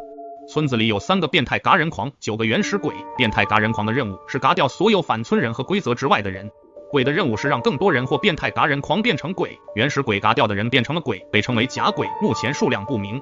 假鬼会随机觉醒一条规则，被变态嘎人狂嘎掉的人和鬼会变成变态嘎人狂的奴隶。只要变态嘎人狂死去，奴隶也会随之死去。只要人变成鬼，那就再也走不出这个村子了。村长话里很多条，我其实已经猜中了。我艰难地起身告别村长。我想我已经找到破局的方法了。巨大的孤独感包裹着我。尽量找到伙伴，一起坚持，人多力量大。可我现在连一个亲近的人都没有了。目前宋人头失踪，现在我已经可以断定，宋人头绝对不是坏人。范建可能是鬼，也可能是变态嘎人狂。而至于杨伟，我根本没告诉过他伤口是谁刺的。嘿嘿嘿嘿，柴堆柴堆柴堆，老六你看到宋人头了吗？我立刻让他带路赶到柴堆，可惜去晚了一步，柴堆只有一滩血迹。我疯狂地把整个柴堆全部掀翻，也没有找到宋人头。我失望地带着苏老六一起回了家。晚上有一个堂弟叫我去吃饭，说是我们这些小辈聚一聚。规则说不能聚集拜年，但没说不聚集吃饭，找个人多的地方待一下，顺便等一等宋人头。如果等到宋人头，那就和他一起开车，带着苏老六离开村庄。于是我带着苏老六来到了堂弟的家。等我到了的时候，屋里大概聚集了10几人。怎么在这个时候搞聚会？毕竟这2天发生了太多的事。规则上不是说了吗？人多力量大。我把兄弟们聚在一起，就算来10个变态嘎人狂，也要让他有来无回。荒唐，在场的这些人，谁知道有几个是正常的？我还是带着老六离开吧。小七，来都来了，吃个饭再走。这是我大伯家的堂哥，我挣脱不开，只好坐到桌子前。堂弟并没有为难和我一起来的苏老六，他盛了一碗肉，让苏老六到门口吃。放心吃，这是今早新鲜割的猪肉，而不是别的什么肉。当堂哥叫大家开始吃饭的时候，奇怪的一幕发生了，有7个人突然离场，慢慢的走到一边，一股寒气从脚底蔓延到我的头顶。变态嘎人狂和鬼不会在一张桌子上吃饭。根据村长的解释，变态嘎人狂只有3个，所以这些离场的应该都是鬼。也就是说，现在的饭桌上有变态嘎人狂。此时的饭桌上还有5个人，堂哥、堂弟和表姐，以及2个原住民。我把凳子往后移了一下，远离身边的堂弟。就在这时，表姐的胸口突然刺出一把尖刀。打死他的是我一个远方亲戚，叫马包国。与此同时，有几个人和他站到了一起。装鬼就是方便啊！你们不是鬼，我们只是合理运用规则罢了。小七听范建说，苏老六是规则之外的人。他的眼神让我感到陌生，人心有时候比鬼更可怕。初一只能离开1辆车，还得带着规则之外的人一起走。也就是说，你们几个人里面只能走4个，你们商量好谁走了吗？我这句话一出，果然扎中了他们的痛点。这些人开始面面相觑，不知道心里在盘算什么。只是为了利益临时凑齐的联盟，破铜烂铁一堆。大家别信他的，他这是挑拨离间，等把规则之外的人抢过来，我们再商议别的事。可惜他的话刚说完，他就被人一刀捅穿了腹部。堂哥拔出刀，闻了闻刀上的血腥味，脸上露出满足的笑容。这个小子有意思，他要留给我来嘎。堂哥是变态嘎人狂。其他人也都看穿了堂哥的身份，纷纷怪叫起来。这时，另外几个在角落的人突然跳了起来，掏出刀砍向马包裹他们，现场顿时乱成一团。被变态嘎人狂嘎掉的人和鬼会变成变态嘎人狂的奴隶，按照规则说的话，不走等会就来不及了。看着眼前的景象，我趁乱拉起老六就跑出房间。普通人哪里是变态嘎人狂和鬼的对手？不到10分钟，堂哥就带着2个鬼冲出房门向我追来。我带着一个傻子根本跑不快。这时我的前方出现了3个人，是胡建人。胡建人3人就像天降神兵，他们拿着刀棍和我擦肩而过。向前跑，别回头，去他妈的规则！只见堂哥和胡建人他们打在了一起，一会功夫，胡建人就被打飞了出来，身上还中了一刀。小七，快走，时间不多了，带着老六离开这里，你一定要离开这里。我看着不远处剩下的鬼还在激烈战斗，为我争取时间。我含着泪悲伤的带着苏老六一路不停的跑回家。再有10分钟就12点了，等到了12点，我就开车一鼓作气冲出村子，希望今晚过后一切能够恢复正常。10分钟，希望送人头能赶回来。夜空中刚刚还是美丽的星星，怎么忽然变成了一幅幅鬼脸？正在这时，苏老六忽然蒙住了我的眼睛，不要抬头看。星星变成了鬼脸，原来规则里不让抬头看天空的原因是这个。如果有鬼或者杀人狂在你身旁，只要抬头看夜空，星星就会变鬼脸，这是提示。苏老六是鬼或者杀人狂。放心吧，我一定带你出去。七哥也带我离开好不好？范建，你没死。规则中说，变态嘎人狂的奴隶会随着变态嘎人狂的死而消失。杨伟已经死了，他应该消失了才对。我急忙拉起苏老六，开车就跑。范建怪叫着冲向我们。小七，别丢下我，别丢下我！我开着车迅速逃离。道路两边突然升起了薄雾，再有几米远，车就驶出村口了。我一脚刹车停了下来。苏老六装傻，还要装多久？小七，你猜到了？是啊，我猜到了，3个变态嘎人狂，没死的范建，抬头看夜空，星星忽然变鬼脸。这种种一切，如果我还猜不到，我就是傻瓜了。你根本不是规则之外的人，你是最后一个变态嘎人狂，对吗？苏老六的脸瞬间变得狰狞，他刚要有所动作，拿命来！上次没勒死你，这次看你怎么跑。是送人头，送人头才是那个规则之外的人，一直都是。你怎么会藏在车里？我早就发现苏老六不正常了，想告诉你，可是他们3个轮流跟在你身边，我根本没有机会。杨伟和范建早就被苏老六嘎了，已经成了他的奴隶。那天你出去后，我看到苏老六单独一人，本想勒死他，没想到被范建和杨伟发现了，他们阻止了我，还想把我杀了。我逃了出来，一直四处躲藏寻找机会。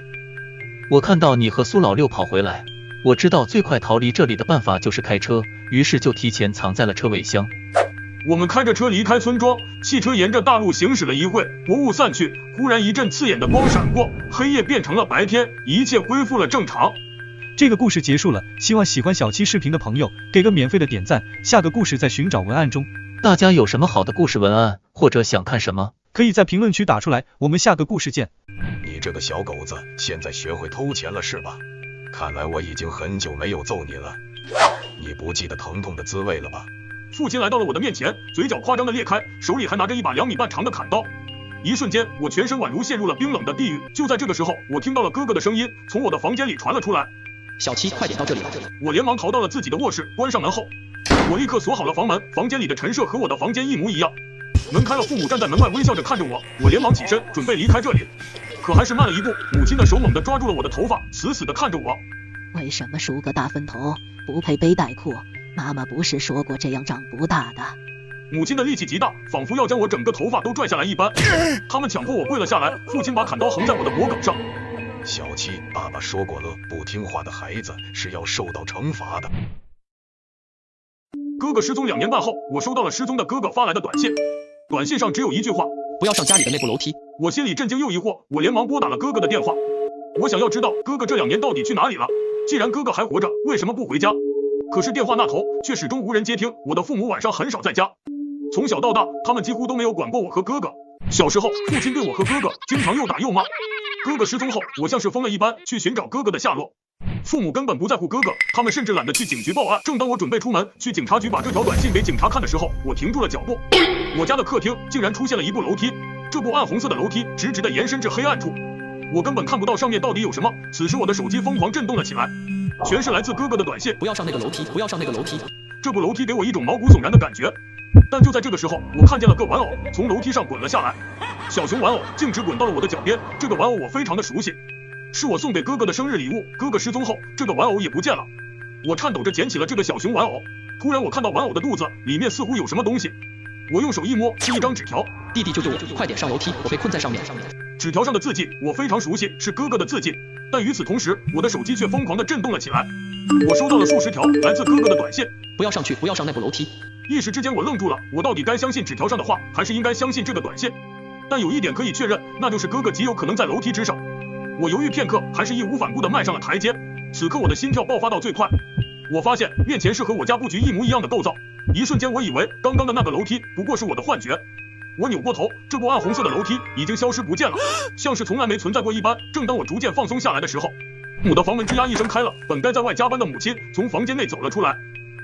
小七，你大半夜不睡觉，站在这里做什么？母亲一脸不耐烦地看着我，我连忙解释。我刚想问母亲怎么在家的时候，一股凉意从我脚底板直窜上我的脑门，那种强烈的不对劲的感觉让我浑身发凉。我仔细端详着母亲的脸，母亲的左脸上原本有一颗很明显的黑痣，但是现在这颗痣出现在了右脸的位置上。我意识到了一个毛骨悚然的事情，这里可能不是原来的家。这时我的父亲也从房间内走了出来。我的父亲近视很严重，什么时候都是戴着眼镜的，很明显他也不是我的父亲。意识到这点的时候，我想要马上躲到房间里，但我的手却被母亲抓住了。小狗子是不是偷拿我的100块钱了？这个称呼我从小听到大，就连我最好的朋友都不相信一个母亲能这么称呼自己的儿子。2天前，我的确拿了母亲的钱，因为我要用这钱付这学期的学杂费。我曾央求母亲给我100块，却被她不耐烦地拒绝了。你这个小狗子，现在学会偷钱了是吧？看来我已经很久没有揍你了，你不记得疼痛的滋味了吧？父亲来到了我的面前，嘴角夸张的裂开，手里还拿着一把2米半长的砍刀。一瞬间，我全身宛如陷入了冰冷的地狱。哥哥已经失踪2年半了，我为了寻找哥哥，踏上了这令我毛骨悚然的楼梯，来到了跟我原来的家一模一样的地方。贾父母从房间走了出来，一脸温和的看着我，我惊恐的往后退。就在这个时候，我听到了哥哥的声音从我的房间里传了出来：小七，快点到这里来！我连忙逃到了自己的卧室，关上门后，我立刻锁好了房门。房间里的陈设和我的房间一模一样，墙上的时钟应该是坏了，一直停留在了2点半。但是房间里唯独没有哥哥的身影。我看到床上放着一张白色的纸，我将纸拿了起来，纸条上竟然凭空出现了2个字，是哥哥的字迹。哥哥，你到底在哪里？但是并没有人回应我，白纸上又多了一行字：小七，楼梯上有无数个平行时空，我们并不在一个时空内，每个时空都会有一个重叠的时间，但是每次时间都不超过5分钟。我能说话的时间已经不多了，虽然我已经极力阻止，但他还是想方设法的骗你上来了。接下来我和你说的话一定要牢牢记住，尽量不要忤逆父母的话，否则他们会惩罚你。厕所是安全的地方，你遇到任何危险都可以躲到厕所，但要记住厕所的灯是黄色的。虽然厕所很安全，但不要在厕所停留超过15分钟，不要去看床底下。如果不小心看见了，马上屏住呼吸。如果发现父母换上了红色的睡衣，请马上躲到厕所，他们进不来，你可以通过大门离开这个家，但是切记，我们4号楼是没有电梯的。如果你看见了电梯，请千万不要进入。小区里没有猫，如果你看见了猫，请不要相信它。我连忙从床头拿出一支钢笔，也在白纸上写了起来：哥哥，这2年半，你一直都活在平行时空里吗？是的，6个小时是你唯一能把握住的机会，否则连我也说不准。楼梯会在什么时候再次出现？小七，你一定要逃出去。白纸上的字迹戛然而止，我知道时空的交叠已经结束了。手机上的时间显示，现在是23点，也就是说，楼梯再次出现的时候会是在早上5点。就在这个时候，敲门声响了起来。小七，你爸现在很生气，我劝你赶紧出来跟你爸认错。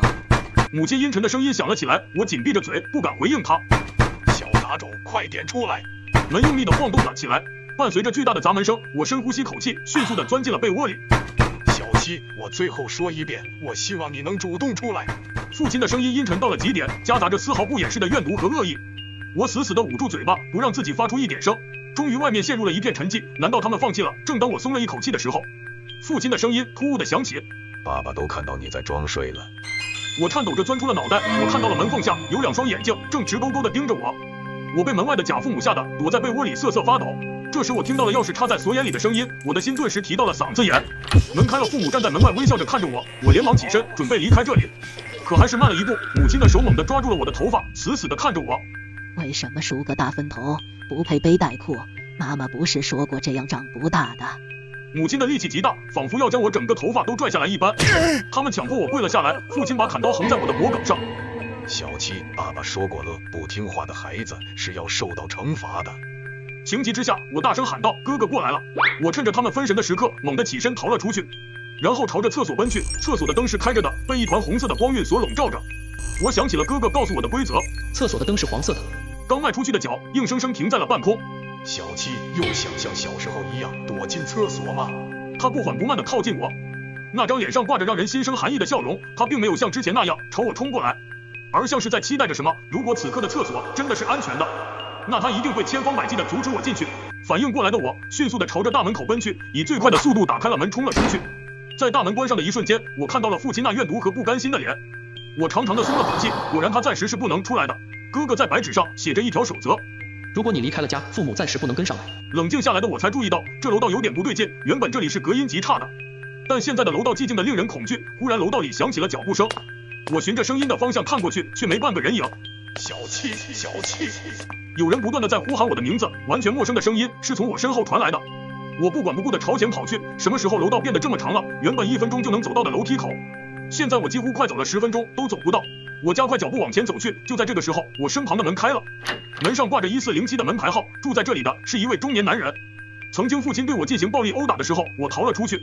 我拍打着1407的门，向他求救。他是开了门，但是他没有让我进去，而是微笑着站在门后，看着我被父亲拖走，直到他去年因病去世了，我对他的怨恨才放下。突然，一个人头缓缓地探了出来，这张脸我非常熟悉，正是已经去世的中年男人。现在你还想进来吗？我拼命地摇头。这时我身后传来急促的脚步声。小七，我看你往哪跑？我的心猛地沉了下来。那条规则上说，他们暂时不能出来，但没想到这么快就能出来了。小七，你很不听话，爸爸要惩罚你。就在这时，我听到了哥哥的声音：小七，往前走。我拼命地朝前跑着，但楼道仿佛没有尽头一般，绝望再次笼罩上我的心头，而身后父亲的脚步声步步紧逼。小七，抓住你之后，我一定要嘎了你。突然，我身侧的一扇扇门接二连三地打开了，一张张惨白的脸从黑暗里伸了出来，面无表情地看着我。就在我以为在劫难逃的时候，我听到了前方传来了一声猫叫声，一只橘猫出现在了我的前面不远处。看见这只猫的瞬间，我震惊不已。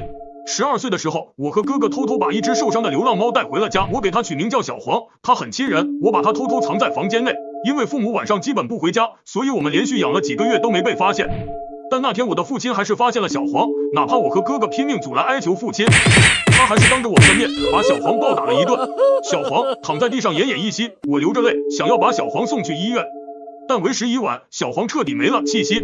但现在小黄竟然又活生生的出现在了我的面前，他走到我面前，亲昵的蹭了蹭我的手，然后对我叫了一声，就往前面走去。小黄似乎在指引我，可是哥哥留给我的纸条上面写着不要相信猫，这条规则却让我很是疑惑。小黄见我站着发呆，又对我叫了一声，眼看身后父亲的脚步声愈发逼近，我咬了咬牙，选择跟上了小黄。不知道为什么有小黄在，我的全身仿佛都充满了力量，旁边的那些惨白的脸都缩了回去。终于我看到了往下的楼梯口，正当我兴奋的要冲下楼的时候，一只手猛地抓住了我的脖子。小七，你还要跑到哪里去？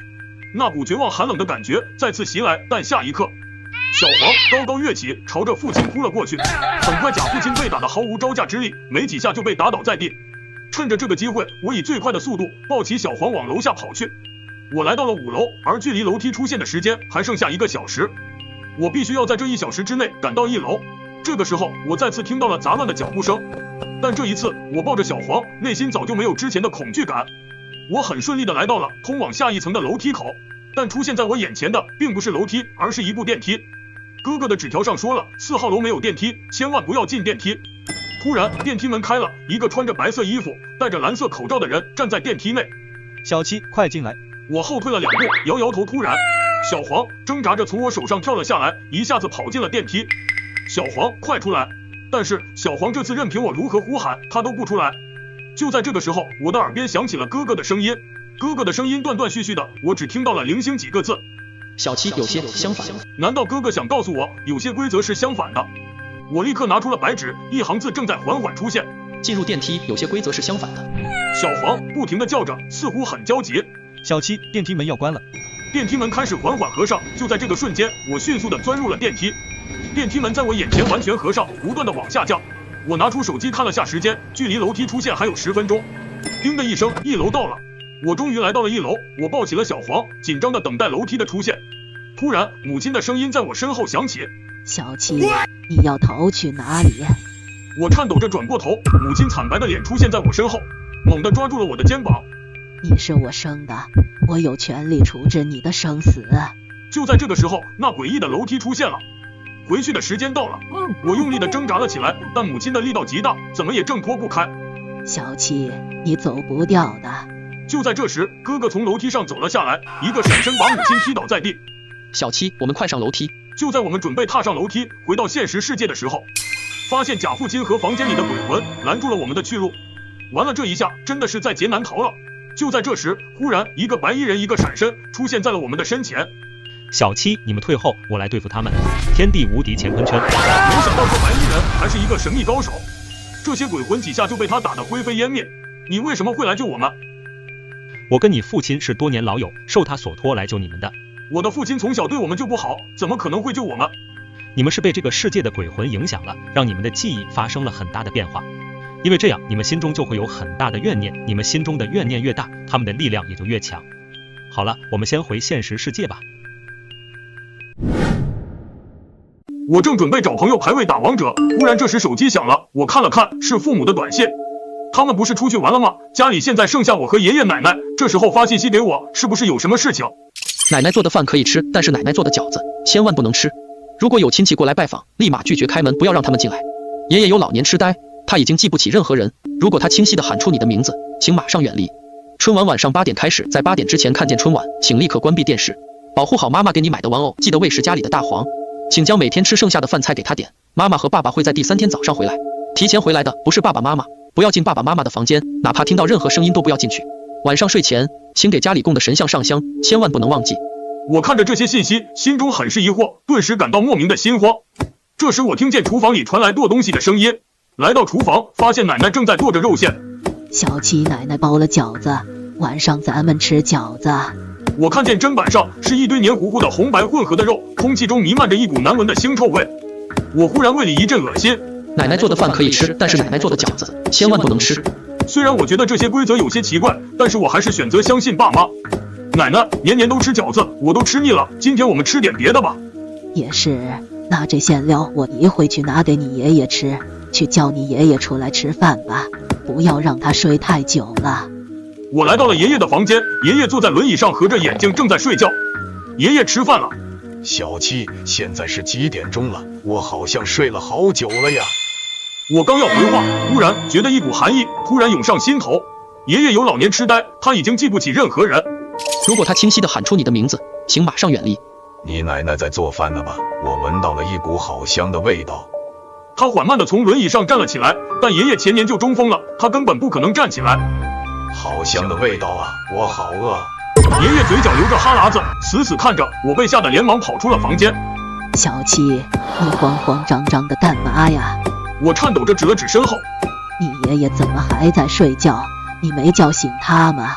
但是房间里爷爷依旧坐在轮椅上，闭着双眼，仿佛刚刚什么都没有发生。我硬着头皮走到爷爷面前，喊了一声，这一次并没有发生诡异的事。爷爷傻乎乎地对着我笑了起来，是平时的那个爷爷。吃饭的时候，奶奶打开了电视，电视里竟然在播放春晚节目。今年春晚的播出时间怎么提前了？现在才7点多钟。电视上穿着红色西装的主持人站在舞台，他的脸上挂着温和的笑容，此时好像在死死地看着我。春晚晚上8点开始，在8点之前看见春晚，请立刻关闭电视。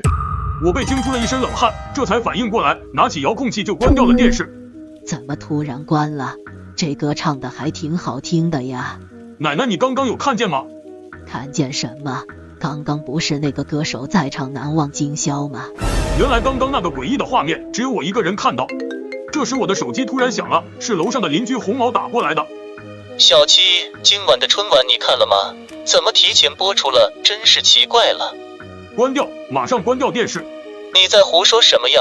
你那边好吵啊，是不是家里来了很多客人啊？我感觉头皮一麻，浑身是凉意彻骨，我家里根本没有其他客人。对了，我感觉春晚的节目好不正能量啊，说要给我们表演一个生切活人头的魔术，听起来感觉怪怪的。你拿着刀干什么？犀利的惨叫声从电话那头传来。红毛，你怎么了？你那边发生了什么事？电话那头没有任何回答，只听到打斗后东西摔地上的声音。过了一会，电话那头才传来红毛的声音。我没事。你快吓死我了！刚刚是怎么了？你爸没有对你做什么吧？没事，我就是被春晚上的活切人头魔术吓到了。你没事就好，赶紧关掉电视，别问为什么。反正那不是春晚，我关掉了，等会我就下来找你。我还想说点什么，红毛却挂断了电话。经过刚刚这些诡异的事情，我顿时没有吃饭的胃口。就在这时，我听到前面传来了开门的声音，爸妈房间的门不知道什么时候开了一条缝隙。我想应该是爸妈房间的窗户没有关好，门是被风吹开的。我刚准备进去把窗户关上，突然停住了脚步。不要进爸爸妈妈的房间，哪怕听到任何声音都不要进去。你爸妈也真是粗心大意的，走之前连门也不关好。这时风把门又吹开了一些，看到窗户上有个黑影，一晃一晃的，好像是一个没有四肢的人。我的心顿时提到了嗓子眼。正在我处在惊恐中的时候，奶奶却已经走进了房间，并没有人挂在衣架上，那只是一件妈妈的连衣裙而已。风把连衣裙吹得摇摇晃晃的，从某些角度像极了一个人经历了这么多诡异的事情。不可否认，我的神经是过敏了一点。突然，门外传来了一阵急促的敲门声。关注小七，下集更精彩。突然，门外传来了一阵急促的敲门声。我刚来到大门边，门外就传来了红毛的声音：“小七，快开门，我爸让我给你带了点自己家做的酱油肉。”我看了眼猫眼，门外红毛手里拿着一个袋子，除了面色有些苍白，看起来并没有什么异样。等等，红毛什么时候变得这么矮了？他个子本来很高，但现在看着却短了一截。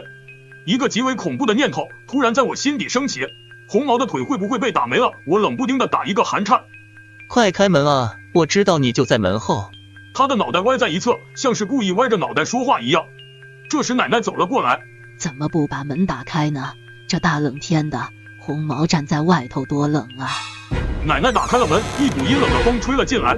红毛站在门口，他的两条小腿居然被打折了，只能一拐一拐的行走。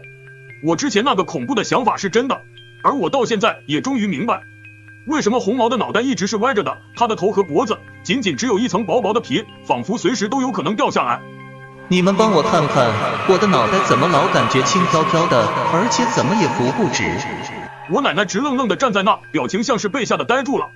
我因为恐惧而僵直的身体这才反应过来，赶紧去关门。红毛突然猛地抓住了我的手。不止一次，规则那条假的。红毛的声音断断续续的，我根本听不明白他说的是什么意思。他松开了我的手，一拐一拐的离开了。吓死我了，那孩子怎么回事？那个样子怎么还能走路说话呀？我不知道怎么跟奶奶解释，从爸妈给我发来的信息开始，一切都变得十分诡异起来。还有红毛跟我说的话，到底是怎么回事？难道有一条规则是假的？我心里愈发的不安起来。太邪门了，实在太邪门了，一定是不干净的东西。关注小七，下集更精彩。奶奶一脸紧张的来到了神像前，跪了下去。她非常虔诚的嘴里碎碎念着，祈求着神明的保佑。我盯着那座神像，微微皱起了眉头。其实我一直不喜欢奶奶去供奉这个神像，但我小时候总是生病，去医院又看不好，奶奶便去求了一位高人，带回来了这个神像。刚开始我对他也没有太排斥的感觉，但直到有一次我半夜上厕所，在经过神像这里的时候，看到神像在大口大口的吸食着贡品之后，我就对这个神像产生了恐惧感。我也不清楚我那天看到的到底是幻觉还是什么。我也曾求着奶奶把神像送走，但奶奶和爸妈却怎么也不同意。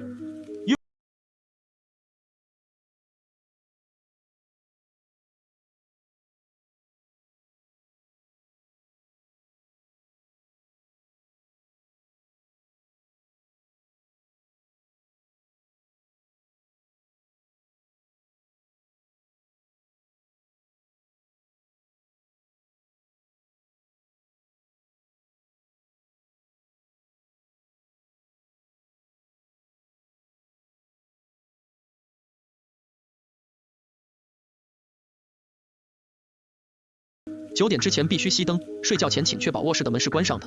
如果发现门打开了，请立刻躲到衣柜里。半夜如果你听到奶奶在喊你的名字，一定不要出去。假如你违反了规则，请马上把红色玩偶扔在地上，它会保护你。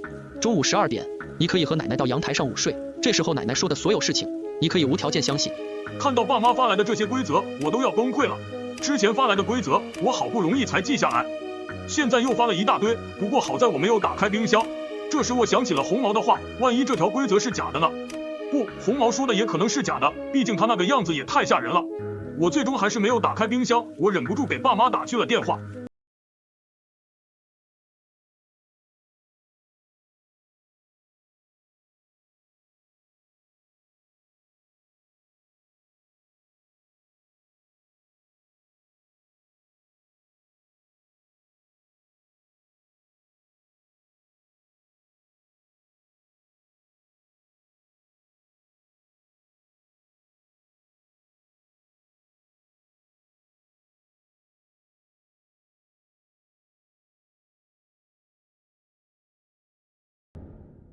我来到神像前，插了3炷香，就当我准备离开的时候，却突然看见神像似乎在动，我被吓了一跳。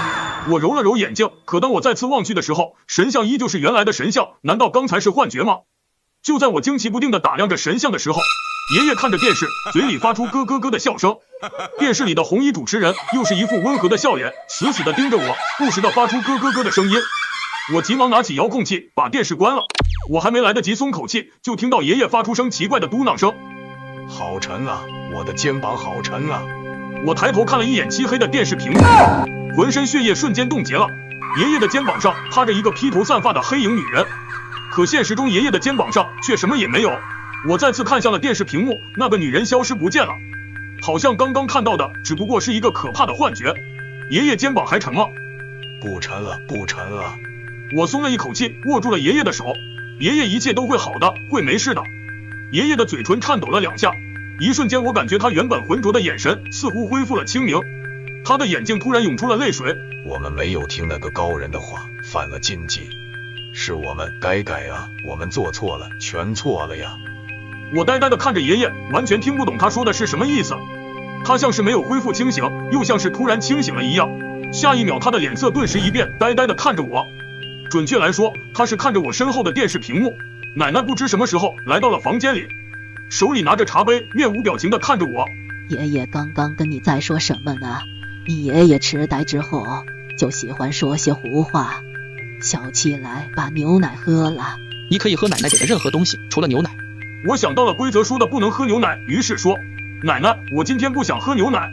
之前说不想吃饺子，现在又不想喝牛奶。小七，你今天是想欠揍吗？我今天就是胃有点不太舒服。怎么好端端的突然胃不舒服了？一定是平时辣条吃多了。他絮絮叨叨地说着，跟平常的奶奶并没有什么不同，但刚刚爷爷的表情明显是很害怕奶奶。难道奶奶有什么问题？关注小七，下集更精彩。我回到了自己的房间，躺在了床上，看了眼手机上的时间，已经快要9点了。9点之后必须熄灯，按照规则我关掉了灯，房间里瞬间陷入一片漆黑。我感觉到了一丝不安，同时一阵强烈的困意袭来。今晚是除夕，你不能在12点之前睡着。不能睡，一定不能睡着。也不知道过了多久，我猛地睁开了眼睛，不好，我竟然迷迷糊糊的睡着了。我一脸紧张的坐了起来，看了眼手机，手机上的时间显示现在是晚上11点，我还是在12点之前睡着了，违反了规则。此刻我不知道违反的规则会发生什么，心里感觉很是慌乱。我小心翼翼的从床上下来，准备去喝点水冷静一下。客厅里静悄悄的，就在我路过爸妈的房间时，我突然听到里头传来了说话声。难道爸妈提前回来了？不太可能。我趴在门上，想要听清楚里头到底有没有说话声。你说要怎么做才好吃呢？清蒸还是红烧？不如想想怎样不被小七发现吧，要是被他发现了就不好了。说的也是，不过小七傻乎乎的，应该发现不了。你也别太小看他了，没准他现在就趴在门口偷听呢。爸爸说完这句话后，房间里没有了任何声音。突然门打开了，我看到里面有2个黑影，他们手上似乎拿着什么东西，形状尖锐。这一刻，我似乎明白他们刚刚在讨论什么了。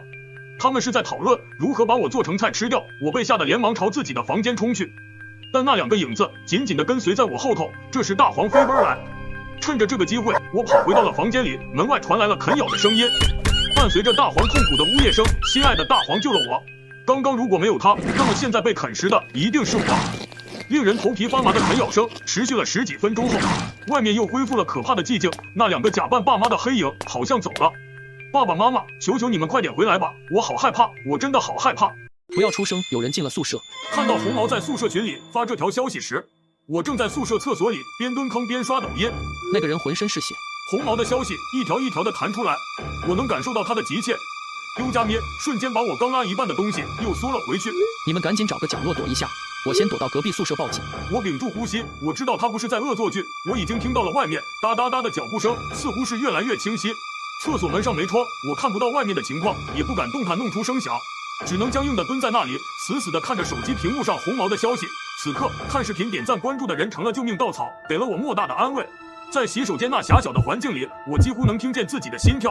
此时门外传来那个人开柜门和掀被子的声音，我几乎能想象出一个浑身是血的人一个一个地掀开我们的窗帘往里看。还好我在厕所里，其他人也都不在宿舍。绿毛和小黄今晚有节选修课考试，宿舍里只有我和红毛。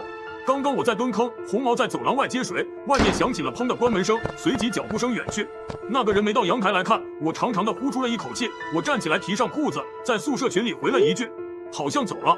群里有个奇怪头像的人突然问了一句你在宿舍里？与此同时，许久没有动静的红毛又发了一条消息，隔壁宿舍没人，好几个宿舍都空了。2条消息几乎同时发出来，我愣了一下，赫然发现4个人的宿舍群，群成员不知道什么时候变成了5个。门外走廊重新响起一阵急促的哒哒哒的声音，像是有人急促在走廊上飞快地跑。我迅速地反应过来，用最快速度冲出厕所，扑向宿舍门口，用身体死死地抵住门反锁。几乎同一时间，门外有什么东西狠狠地撞在宿舍门上。学校的木门显然不怎么结实，被撞了几下，已经摇摇欲坠。我拼命地抵住门，门板上传来的撞门力度大得惊人。靠北，出什么事了？宿舍进来人了，你们2个没事吧？手机屏幕亮起，宿舍群里有消息弹出，是小黄，显然是刚刚看到消息。我们2个刚进宿舍楼，这个人是谁拉进来的？小黄也注意到了群里刚刚出现的第5个人。我在输入框里打别回宿舍，先去舍管或者其他宿舍待着，宿舍门口有个变态。刚想点发送，却又想到那个变态也在群里，于是点开了和小黄的私聊对话框，消息显示发送失败。丢家咩，我才发现竟然没有信号。上集说到我被困厕所，一门之隔却有诡异的声响，群里短信警告不要出去，顿时间吓得我把拉出一半的东西缩了回去。正在我用吃奶力气顶住宿舍门，不让那个恐怖家伙进来的时候，撞门声却停止了。我想发求救信息，但是没信号，可是宿舍群里却可以正常聊天。红毛的消息先我一步的在宿舍群里发了出来，别回宿舍，先找个地方躲着。只有这个宿舍群还能发消息。这时门外的撞门声忽然停了，不知道他是不是看到我拼死抵抗，所以选择了放弃。此时神经绷紧的我一屁股坐在地上，痛快的呼了一口气。丢家，感觉自己快要虚脱了，于是我在群里发，大家千万小心，他现在不在门口了。消息发出之后，我顿时觉得不对劲。等等，我没听到离开的脚步声，一股恐怖感油然而生，迅速的遍布全身。我迅速的重新抵住门，同时门被从外面狠狠的撞了一下，只差一点就要被撞开。他刚刚差一点点就要进来了，怎么办？我不能坐以待毙。既然那个怪人也在群里，我就在群里发，大家别怕，红毛刚刚已经报警了。这话也是我故意说给那个人听的，我心里祈祷着那个人能看到这句话后赶紧离开。谁知道红毛没看懂我的意思，反而说110打不通，一点信号都没有，我们只能在这个群里说话。绿毛社长，快先把这个人踢出去，这就是那个变态。这理解能力怎么这么差？这时群里又有消息发出，剃不雕不知道这么回事，他成了群主了。咱们宿舍周围的宿舍门都没锁，里面都没有人，灯还开着。有个宿舍里面的人在吃着泡面，吃着，忽然所有人一下消失了。此时我的心里已经是拔凉的，生怕我就是下一个被消失的人。值班室空着，舍管大妈不在，我们出不去宿舍楼了。值班室旁边的大门现在变成了一堵墙。鬼打墙，我脑海中立马显现出这3个字，但是我不是林正英啊，也不会画符。与我只有一扇门之隔的人，究竟是人还是鬼？我头皮一阵的发麻。快离开那里，别在群里说自己的位置。位置？对，我就是这么暴露的。这个宿舍群是唯一的联系方式，是为了方便找到我们的位置。我们宿舍在4楼，小黄他们在1楼的话，他跑下去怎么也要1分半到2分钟的时间，更何况我没听到他离开的脚步声。他虽然不撞门了，但仍然守在我门口，没有离开。他找到其他人还需要时间，但我就在这里逃不掉。他撞开门只是时间问题，可是红毛刚刚也说他在隔壁宿舍啊，他为什么不去找红毛？我1没钱，2不帅，只是一只单身狗。忽然，一股恐怖感油然而生，迅速的遍布全身。我迅速的重新抵住门，同时门被从外面狠狠地撞了一下，只差一点就要被撞开。他刚刚差一点点就要进来了，怎么办？我不能坐以待毙。只见阳台外面一个恐怖身影快速飘过，顿时被吓尿的我擦了擦眼睛，但是什么都没看到。于是我战战兢兢地走向阳台，想去一探究竟。正在此时，一只手伸向我害怕极了，心里默念各种驱魔咒之后，恐惧感才稍微减少了一点。别出声，别怕是我。是绿毛，他不是和小黄2个人在楼下吗？我惊喜地睁开眼，刚想问他怎么会出现在这里，绿毛一把捂住我的嘴，然后摇了摇头，继续对我做口型。别出声，他还不知道能从别的地方进来。我瞬间出了一身冷汗，绿毛能从阳台翻进来，门口的他也能找过来，只是时间问题。绿毛用力地拖过一旁的床，把它抵在宿舍门口。床很笨重，拖到门口费了不少力气，也幸亏它笨重，用它抵住门很有安全感。我们瘫坐在地上，相互看着对方。此时门外还时不时地传出阴森恐怖的声音，我们瑟瑟发抖，不敢出声。绿毛在手机打字给我。我和小黄刚刚在楼下分开跑了，这里不安全，我们要赶紧想办法离开。他在门口堵着，我们出不去啊，怎么办？此时门外撞门声又响起了，而且越撞越猛，感觉眼前这个门快顶不住了。我们走阳台，你跟着我。我点点头，可绿毛来到阳台，他直接跳了过去。看着眼前是我们唯一能逃出去的路，虽然感觉很害怕，但听到身后的撞门声越来越响，越来越急切，我鼓起勇气，用力一蹬，跳了过去。此时也传来了一声巨响，我知道那个宿舍门被撞开了。来不及喘气的我们立马起身就跑，但身后的家伙好像离我们越来越近。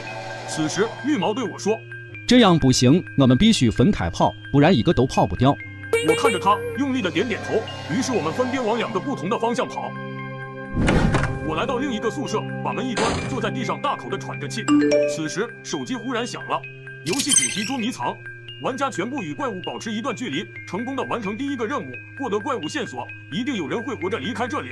提示：每名玩家的线索都不同，请自行选择是否把线索与其他玩家分享。第2个任务已开启，请再接再厉。任务列表：任务1，不让怪物靠近自己，已完成。任务2，活过凌晨3点，进行中。宿舍楼的人都不见了，大家都藏起来了，真相也不见了，秘密全都藏起来了，大家都在找呀找，找什么呢？墙上的字，甲板间的纸条，火焰烧过的一切都是很重要的线索，你们需要快一点，在他来之前弄清楚一切。躲猫猫的话，只藏好是没用的。任务3，未解锁完成。任务2开启，活过凌晨3点。现在是11点，还有整整4个小时的时间。我点开一直跳动的群聊消息提示，他们是真的不在意他也在群里吗？当然我也明白，眼下我们4个人都分开，独自一个人确实更容易害怕。我把聊天记录一直拉到最上面。你们有没有收到短信？游戏任务那个吗？我收到了。我在网上看过这种小说，应该是无限流，一般完成系统任务就可以离开这里。我这边的线索是，他会慢慢学会新的办法，直到找到你们。什么意思啊？我看着小黄发出来这句话脊背发凉，意思是说他在变强吗？那么现在是不是他最弱的时候？刚刚他撞了那么久的门也没进来，说明他并不算很强。我们有4个人，可以趁现在杀了他吗？我继续往下翻。假如他真的会越来越强，我们这样藏下去不是办法。我们被困在这里了，也许杀了他，我们就可以出去。我的提示是不要和他对视，他能看到你在想什么。我的是他因他而来，也会因他而离开。只见阳台外面一个恐怖身影快速飘过，顿时被吓尿的我擦了擦眼睛，但是什么都没看到。于是我战战兢兢地走向阳台，想去一探究竟。正在此时，一只手伸向我害怕极了，心里默念各种驱魔咒之后，恐惧感才稍微减少。怎么办？此时门外撞门声又响起了，而且越撞越猛，感觉眼前这个门快顶不住了。我们走阳台，你跟着我。我点点头，我知道那个宿舍门被撞开了，来不及喘气的我们。别出声，有人进了宿舍。看到绿毛的消息，我的心狂跳了起来。我刚刚想回复，被猛地狂撞了一下，被吓得不轻的我立马起身去堵住门，还是被他找到了。还好我上锁了。我屏住呼吸，不敢发出一点声音，打算故伎重演，一会从阳台翻出去。这时手机响了，疯狂地弹着消息。绿毛，你刚刚是怎么找到小七的？你们2个是怎么离开那个宿舍的？让我猜猜是阳台对吗？你们可真是聪明啊！那我也走阳台好了。完了，阳台门是那种普普通通的推拉门，根本没法锁。我抬头看向阳台方向，只见那家伙慢慢地爬到阳台上。这是我第一次直面这东西，他戴着帽子，低着头，我看不清楚他的脸。我快速地打开门，在他扑过来的前一刻，推开门往外跑。刚跑了几步，却被什么东西绊了一下，重重地摔在地上。绊倒我的是一双染血的布鞋，他把鞋脱下来了，所以我刚刚听不到他走路的声音。他一定是在挨个房间尝试开门，一直找到了我藏身的地方。我忍着疼爬起来，继续往下跑。我突然明白了，线索里的他会慢慢的学会新的办法，直到找到你们。再往下就是1楼了。小黄说1楼的大门已经不见了，往下跑也没用。我用吃奶的力气拼命的跑，始终没有见到那东西追上来，他的动作似乎没有我想象的那么快。到了1楼，我走着走着，一扇门突然打开，一双手伸出来。小七是我刚刚发现这个房间他不进来。我一下子平静了下来，那个人放开了我，是小黄。小黄和我解释很奇怪，他挨个的打开门看，却不进这个屋子里来。说完，小黄给我比了一个虚的手势，他追过来了。我们能听到他开关门的声音，但唯独这个房间被他直接无视了。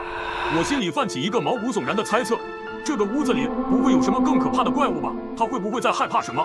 放心，我刚刚检查过了，这里似乎是个杂物间，堆了些乱七八糟的东西。我还找到了这个明晃晃的线索，一本笔记本。今天同学他约我去，收到了同学的今天表白。墙上有人，不可能，我怎么办？我一直往下翻，一个有用的人名都没有提及。而最后几页，我迅速的翻了翻，全部都写满了。你背叛了我，那你们就都死吧。看着密密麻麻的字，我胆战心惊。写这本日记的人是不是已经疯了？这时手机忽然响了。你们看一下手机的日期，今天是哪一天？我的是4月5号，但今天明明是4月1号。我的手机锁屏上一直都显示日期和时间，但今天太慌乱了，我根本没机会仔细的看。看到这句话，我仔细的去看手机日期，我也是4月5号。今天明明是4月1号，或者说4月2号刚刚过0点，中间少了整整3天。绿毛继续在宿舍群里消息。你们看，这是我刚刚在3楼一个宿舍门口拍的。紧接着连发了好几张照片，看完照片我顿时毛骨悚然。我抬头看向阳台方向，只见那家伙慢慢的爬到阳台上。这是我第一次直面这东西，他戴着帽子低着头，我看不清楚他的脸。我快速的打开门，在他扑过来的前一刻，推开门往外跑。刚跑了几步，却被什么东西绊了一下。我打开绿毛发来的一连串照片，一个宿舍门口被贴满和喷了各种字，全都是各种不堪入目的骂人的话。好像是住在里面的一个女生抢别人男朋友，虽然这样，但为什么闹这么大？毕竟别人感情的问题，无关的人顶多吃瓜吧。我有些焦急，我刚刚才在群里说过，不要发自己的位置，他会发现。我现在不在那个门口了，不用担心。我感觉更加离谱了，为什么绿毛会在走廊里到处转？你不怕遇上阿飘吗？我刚刚看到他追着你往楼下下去了。那个规则提示不是说要我们楼里转转找线索吗？我就在3楼转了转。他语气轻描淡写。放心，我现在当然不在3楼了，我找到红毛了。小黄也在看消息，看到这里偏过头问我，要不咱们也去2楼看看？为什么你们胆子都这么大？小黄理直气壮。还是要做足准备啊！3点这个时间点之前，肯定会发生什么大危险，还是要出去转一转。我摇摇头，我是真的不想去，好不容易有这么一个怪物不会进来的屋子，而且我刚刚意识到了一件事。一开始我在宿舍里的时候，红毛在宿舍群里说他在隔壁宿舍，他应该也看到了，可是他没有去抓红毛，反而紧盯着我不放。我和绿毛往楼下跑时，绿毛去了3楼，我去2楼，他没有去找更近楼层的绿毛，反而跟到了我2楼，刚刚又跟着我到了1楼。他只攻击我，或者说起码他优先攻击我。我想起了绿毛的那句线索，他因他而来，也会因他而离开。难不成？我想到了一个可能性。我对小黄点点头，好吧，你说的对，我们去2楼。我们看到绿毛说的那个房间了。我和小黄在2楼蹑手蹑脚的走，走廊里没有看到他的身影，我们呼出了一口气。我们2个在一间宿舍门前站定，几乎一眼我们就可以确认，这就是我们要找的线索。这间宿舍和刚刚1楼的安全屋在同一个位置，也和4楼我们的宿舍在同一个位置。进门那一瞬间，映入眼中的是满屋的焦黑，屋子里的桌子、床架、柜子残破不堪，阳台门的玻璃也全碎了。这个屋子里曾经失火过。这时我们2个同时收到一条短信，已经有2名玩家触发任务，宿舍废墟，大火并没有将一切都化为灰烬，废墟里仍然有着大火前的蛛丝马迹，宿舍若找到起火的原因，就能离开宿舍，火焰只是暂时熄灭，3点时大火将在宿舍里重燃。提示：有些线索也许不在这里。已经有2名玩家触发任务，宿舍废墟，找到起火原因才能离开。我和小黄刚进入这间被烧得满屋焦黑的宿舍，就收到触发了宿舍废墟任务短信。看完短信，我第一反应马上尝试去开门离开这里，外面门把手被死死地拽住了。我拼命拽动着门把手，外面的东西就像力大无穷似的，没有一点松动的感觉。小黄从身后抱住了我的腰，我们2个同时用力，门被拉出了一条缝。我马上把腿伸了出去，试图用身体挡住门的关闭。门外一张脸伸了过来，那张脸有点熟悉，但一时又想不起来在哪见过。这是我第一次和他这么近距离的接触，甚至能感觉到他嘴里吹出来的空气，吓得我一声尖叫，手一松，小黄重重地摔在了地上，咚的一声，门被迅速关闭。我从小身体不好，体弱多病，风一吹就会倒，还偶尔伴随着腰酸背痛、腿抽筋，幸亏有小黄垫在下面才没有受伤。小黄把我推开，站起来的同时对我抱怨道：“你干嘛突然放手？我差点被你压死。”我尴尬地说道：“赶紧找找线索吧，只有找到起火原因，我们才能离开。”距离3点只有2个小时了。整间宿舍不大，我和小黄没用多久就翻看了一遍，没有找到任何有用信息。绿毛，我和小黄被他关在你说的那个房间了，我在群里说道。我记得绿毛和红毛在一起，希望他们2个看到消息能来救我们，也是故意发给那个神秘人看的。一直以来，我们几个都是分散在一起，如果我们4个集中在一起，不知道能不能对付他。令我想不到的是，群里却出奇的寂静，隔了很久也没有人回应。群里的那个神秘人也出奇的安静下来，没有发出任何消息。我开始有些焦急，继续在群里说道：“绿毛、红毛，你们在吗？快说话！”但是依旧没有回应。小七，你有没有觉得绿毛有问题？小黄的声音从我的身后传来，声音不大，但就像一道惊雷一样从我耳边炸响。今晚的经历，我一下就串联了起来。那个神秘人始终都跟随着我，但这里好像都有绿毛的影子。最开始是绿毛把我从宿舍带出来后，那个神秘人就像知道我的行踪一样，一直跟到1楼。现在这个房间也是绿毛最先发现，发照片给我们，就好像是他故意引导我过来的。想到这，我顿时后背冷汗直流。这时，我和小黄的手机同时响了，是红毛发来的。小七，千万不要相信绿毛，他刚才打晕了我，他要害我们，已经去了找你们了。我就说他有问题，从一开始我就觉得他不对劲。小黄愤怒地说道：“可是绿毛又为什么会害我？他是我在学校内最好的朋友，我们几乎吃饭、睡觉、学习都待在一起。虽然现在怀疑他，但是从心底我是不相信绿毛会害我的。”小七、小黄，快3点了，快告诉我答案！安静了很久的神秘人又在群里冒了出来，他好像比被关在房间里的我们还焦急。看完消息，我和小黄赶紧再次寻找起线索，依旧还是毫无所获。小七，我记得刚才那条短信说线索也许不在这里，你还记不记得外面门上被画的乱七八糟的？还有刚才那本笔记，会不会是这个房间的住的人和别人的感情纠纷，被人害死在这里？我觉得小黄说的很有可能。正在此时，突然砰的一声，门被打开了，绿毛从门外走了进来，手里拿着一节木棍，笑着看着我们。我和小黄对视了一眼，两人几乎同时说出一个字：跑。我俩迅速绕过绿毛，冲出了这间困了我们很久的宿舍。跑了没几步，就听到后面的脚步声跟了上来。我回头一看，正是绿毛。绿毛边跑边在后面叫我，但好像又不敢太大声。绿毛的体质比我和小黄要好一些，眼看着距离我们越来越近。笑起停下来，是我绿毛啊！我没敢回应，心里暗骂，就是因为是你才跑的，都这个时候了，居然还在伪装，这样早晚会被他追上。我心里盘算着如何摆脱追着我们的绿毛。这时才发现，不知道什么时候小黄不见了，可能是在刚才楼梯口去其他楼层了吧。就在我走神的这几秒钟，绿毛一下追赶了上来，我吓得浑身一哆嗦，赶紧提高速度摆脱了绿毛。过了一会，绿毛再次追了上来，而身后不远处突然出现了跟我一晚上的黑影阿飘。我顿时被吓得全身哆嗦。让我意想不到的是，绿毛忽然冲上来，迅速把我拉到了一旁的宿舍，然后反手把门关上，一屁股瘫软坐在了地上，用后背顶在了门上。砰的一声，有什么东西撞在了门上，接着就是一连串的撞门声。声音过了一会消失了。绿毛对我说道：“你跑什么？你追我，我不跑吗？你为什么要害我？你说什么？”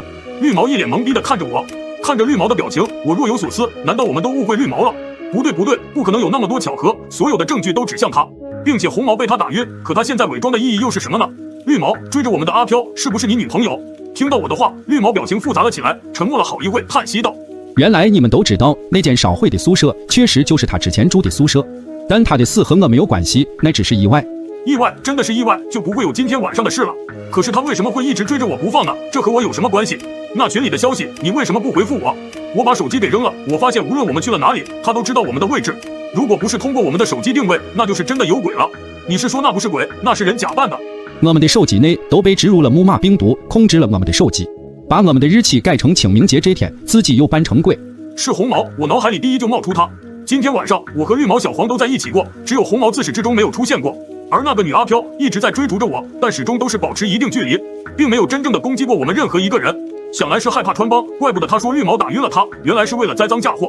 可是红毛这么做的目的又是什么呢？这就要问他自己了。哈哈，真是大聪明，不愧是学霸。一道声音从阳台传了过来，不知道什么时候红毛出现在了那里，他快步走到我面前，小黄也跟了过来。看到小黄我也都明白了过来，最先引导我怀疑绿毛的就是他。紧接着就是红毛在群里说自己被绿毛打晕，原来这是他们两个蓄谋已久。我们宿舍4个人，只有绿毛的关系和我最好，其他的虽然一般，但是从来没有过什么冲突，直到现在我一头雾水。你们为什么这么做？我们之间好像并没有矛盾。这就要怪他了，凭什么他的运气那么好，所有的人都喜欢他？我们宿舍唯一的保研资格给了你，学校的女生都围着你转，你偏偏抢了我的小美，然而你还不珍惜她，天天跟小七混在一起，是你害死了她。本来打算让小黄把你们两个骗进小美的宿舍，3点钟用小美死的方式一起干掉你们，谁知道这个废物这么没用，就这点智商还想保研？站在红毛身后的小黄脸色铁青，一脸怒气地看着他。小黄自己做梦都没想到，红毛居然想害自己。他和红毛合作，本来打算是挑拨我和绿毛的关系，让我们相互猜忌，互相伤害。没想到红毛这么疯狂，连他都不放过。我和绿毛都沉默了，面前的红毛是不是已经疯了？6只眼睛都死死地盯着红毛，生怕他做出什么过激的举动。3点了，时间到了，红毛突然大笑起来，只见他的身后的阳台开始升起了火焰。这间宿舍应该是他提前做过手脚，火势朝我们蔓延了过来。绿毛反应最快，想去开门，却发现门把手根本扭不动了，想来是被什么东西卡住了。没想到红毛这个疯子连自己都不放过，火势越来越大，我们3个疯狂着撞击着宿舍门，火焰已经到了我们面前。我感觉到皮肤被烤得火辣辣的疼，就在最后一刻，砰的一声，门板在外面几个轮番撞击下轰然倒下。我们冲出宿舍，而身后的红毛已经被火焰吞噬。关注小七，下个故事更精彩。午夜12点，我刚想去睡觉，忽然好像从镜子上传出恐怖怪异的声音。我走过去一探究竟，突然镜子里面出现一排字：千万不要坐车牌号4444的车。镜子里面出现的字一会就消失了，当时我也没在意，估计是工作太困了出现的幻觉吧。于是我就走去房间睡觉了。第2天，经理临时通知出差，并派了车来接我。4444，我看着面前汽车的车牌号，脸色顿时惨白。昨晚镜子上出现的一排字就写着：千万不要坐车牌号4444的车。我在公司没得罪人啊，那么是谁搞的恶作剧呢？谁这么无聊，用这种拙劣的方式吓唬我？我刚想上车，却忽然感觉有种毛骨悚然的感觉，向身体4周蔓延开来。这种感觉迫使我停住了脚步。笑起，这么还不上车？解完你还得去接经理。王经理说和客户约好10点半。司机在催促，我心中不安。忽然有个声音告诉我，千万不要坐上那辆车。恐惧的本能促使我给经理打了一个电话。经理，我拉肚子，要么您先去，我待会去搭地铁。电话那边的经理很不高兴，赶不上算了，我让小李子去。小李子是00后，能说会道，吹牛和拍马屁那是相当的溜，白的能说成黑的，还会一口流利的，歪理骨的，所以在公司很混得开。他抢了我好几单生意，还闹到经理面前，经理只是拍了拍我肩膀，说要有容人之心，把我气得够呛。简而言之，我和小李子有仇，经理这么安排，明显就是对我的行为很不满。这单生意是我一直跟下来的，这么拱手相让，我很不甘心，但是我又不想坐上这辆车。我一咬牙，你让小李子去吧，随即车子扬长而去。我上了楼，观察着那面镜子，那是一面全身镜，我四处瞧了瞧，没发现什么特别的地方。此时的我又感觉有些后悔，说不定搞恶作剧的是熟悉的人，那台车是公司用车。我又想，这恶作剧不会是小李子干的吧？这镜子是从2手市场买的，那市场就在小李子家不远。我记得小李子说过，他一个亲戚就在2手市场里摆摊，他故意吓唬我，让我不敢去出差，他刚好抢了这单业务。我正在后悔不已的时候，突然电话响了。小七，我刚听说公司的车在路上和货车相撞，车都撞扁了，里面的人肯定都没了。我坐在那里身体发凉，同时又有些庆幸，要是我去出差的话，坐在那辆车上被压扁的就是我。晚上经理和小李子死亡的消息就在公司群里传开了，同事们唏嘘不已，也有知情的私聊。我说我运气好，不是运气好，而是这面镜子救了我一命。小李子是他替我找的替死鬼。今晚我没有睡，而是站在沙发旁，愣愣地看着这面镜子。今天刚起床准备去上班，忽然电话响了起来。你好，我是沙雕警局，有一起案件需要你过来一趟。到了警局，年轻的警员就给我放了一段视频，那是一段监控视频。只见一个工厂门口，一辆货车驶来，忽然刹车停在门口，后面跟着的小车没有减速，甚至有些加速，砰的一声巨响，撞上了前车。那小车车牌号竟然就是4444。这不是简单的一起车祸，经过调查，是发生事故的车辆刹车出了问题，我们怀疑是一起谋杀案。我的脸色有些惨白，不是简单的车祸，是谋杀。叶小七先生，我听你同事说，那天去出差的本来是你，后来临时换成了其他同事，是什么原因呢？我点了点头说道，对，我那天早上肚子有点疼，我让经理等一下，经理说时间紧急，就安排其他同事去了。我没提镜子的事，毕竟镜子的事太诡异了，说了也没人相信，而且说出来之后，反而会让人觉得我在刻意的掩饰着什么，更加可疑。叶小七先生，我听说你和其中一位死者有冲突。我连忙解释道，我和小李子确实有些小矛盾，我们都是业务员，他抢过我2次单子，但是这都是同事之间的小矛盾，我完全没必要去害他的命。而且我对车子一窍不通，根本不知道怎么在车子的刹车上动手脚。叶小七先生，你别激动，我只是问几个问题，做个笔录，没其他的意思。而且我刚说的和你有矛盾的死者，并非小李子，而是司机小黄。司机小黄？我听一些同事说，小黄这人有龙阳之好，专挑帅哥下手。但是因为我长得比较安全，小黄并没有做什么过分的举动。我们这里有一份你的报警记录，你曾报警说小黄性骚扰你。我听到后顿时有点懵逼，小黄性骚扰我？没有这事，是不是哪里搞错了？年轻的警员在抽屉里拿出一份资料放到我的面前，看到签名和字迹，我惊恐万分。关注小七，下集更精彩。看到签名和字迹，我惊恐万分。等我冷静思考后，我顿时明白怎么回事，是对方搞错了。我们公司有2个人的名字一样，都叫小七。我进公司晚一些，大家叫我小七，叫另一个老七。老七长得很帅，据说有一次出差被骚扰了，这事闹得挺大，后来还报了警。只是那骚扰的人是老板的叔叔，出来后继续在公司上班，反倒是同事们对老七指指点点，说他不要脸，诬陷别人。再后来老七跳楼了，我解释了一遍，之前报警的不是我，而是另外一位同事。年轻的警员也被2个同名的名字绕得有些头晕，又问了其他几个问题，就让我回去了。回到家，我总有些心神不宁。我想到了老七，老七很帅气，他一出现就会成为人群中的焦点，公司的很多女同事都喜欢他，我也暗暗羡慕他。出了那件事后，同事们对他指指点点，我也忍不住说了他几句坏话。老七出事后，我就很后悔，觉得自己就是其中一片雪花。我又想到了镜子的事，即使说那辆车出事是人为，也改变不了镜子未卜先知的事实。当然也有一种可能，凶手故意在镜子上留下字提醒我。但是凶手是怎么知道我会买下这面镜子的呢？我突然想到，前几天和同事说起，想去二手市场买一面全身镜。难道凶手故意准备好镜子放在二手市场的？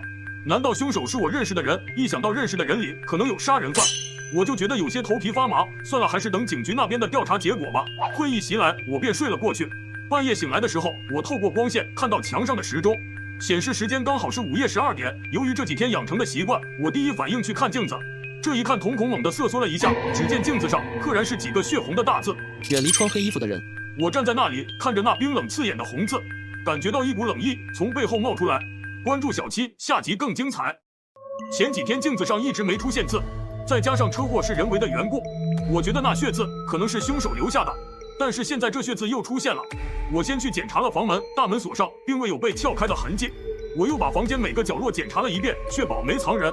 我住在16楼，不可能有人从窗户里爬进来，所以房间里不可能进人。我壮着胆子去看那镜子上的血渍，血淋淋的滑落下来，像是真血。会不会这镜子里藏着一只鬼？我心里有些发毛。想到镜子的提示，我打定主意，接下来几天都不出门。然而第2天早上刷牙的时候就发现水龙头坏了，我连忙给物业打电话。大概2个小时后，敲门声响起，我本来想开门，突然想到镜子的提示，就透过猫眼往外看去，便看到一个穿着黑衣、拿着工具箱的男人突然抬起头，那双眼睛格外瘆人。我抵着门站着，身体止不住的发抖。敲门声还在继续，我住的是公寓，门口是长长的走廊。这敲门声空旷透着惊悚，我想起前2天看的一个案子，说一个人伪装成水管工杀了一个独居女性。过了一会，敲门声才停止。我从猫眼往外看去，那男人已经不在了。突然公司给我打来电话，让我去公司一趟。人事部打来的，说老板会来，每个人都要到，要是不去就等着被辞退。我想着自己的房贷，还是出门去了。当我来到走廊的时候，听到一股很诡异的叫声，吓得我连忙提快了自己的脚步，快速走出公寓。关注小七，下集更精彩。前几天镜子上一直没出现字，再加上车祸是人为的缘故，我觉得那血渍可能是凶手留下的。突然想到镜子的提示，就透过猫眼往外看去，便看到一个穿着黑衣、拿着工具箱的男人突然抬起头，那双眼睛格外瘆人。我抵着门站着，身体止不住的发抖。来到走廊的时候，听到一股很诡异的叫声，吓得我连忙提快了自己的脚步，快速走出公寓。当走出公寓楼的时候，我松了一口气，幸好没再遇到那水管工。为了避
听着电话传来的消息，惊恐万分，同时心跳加速。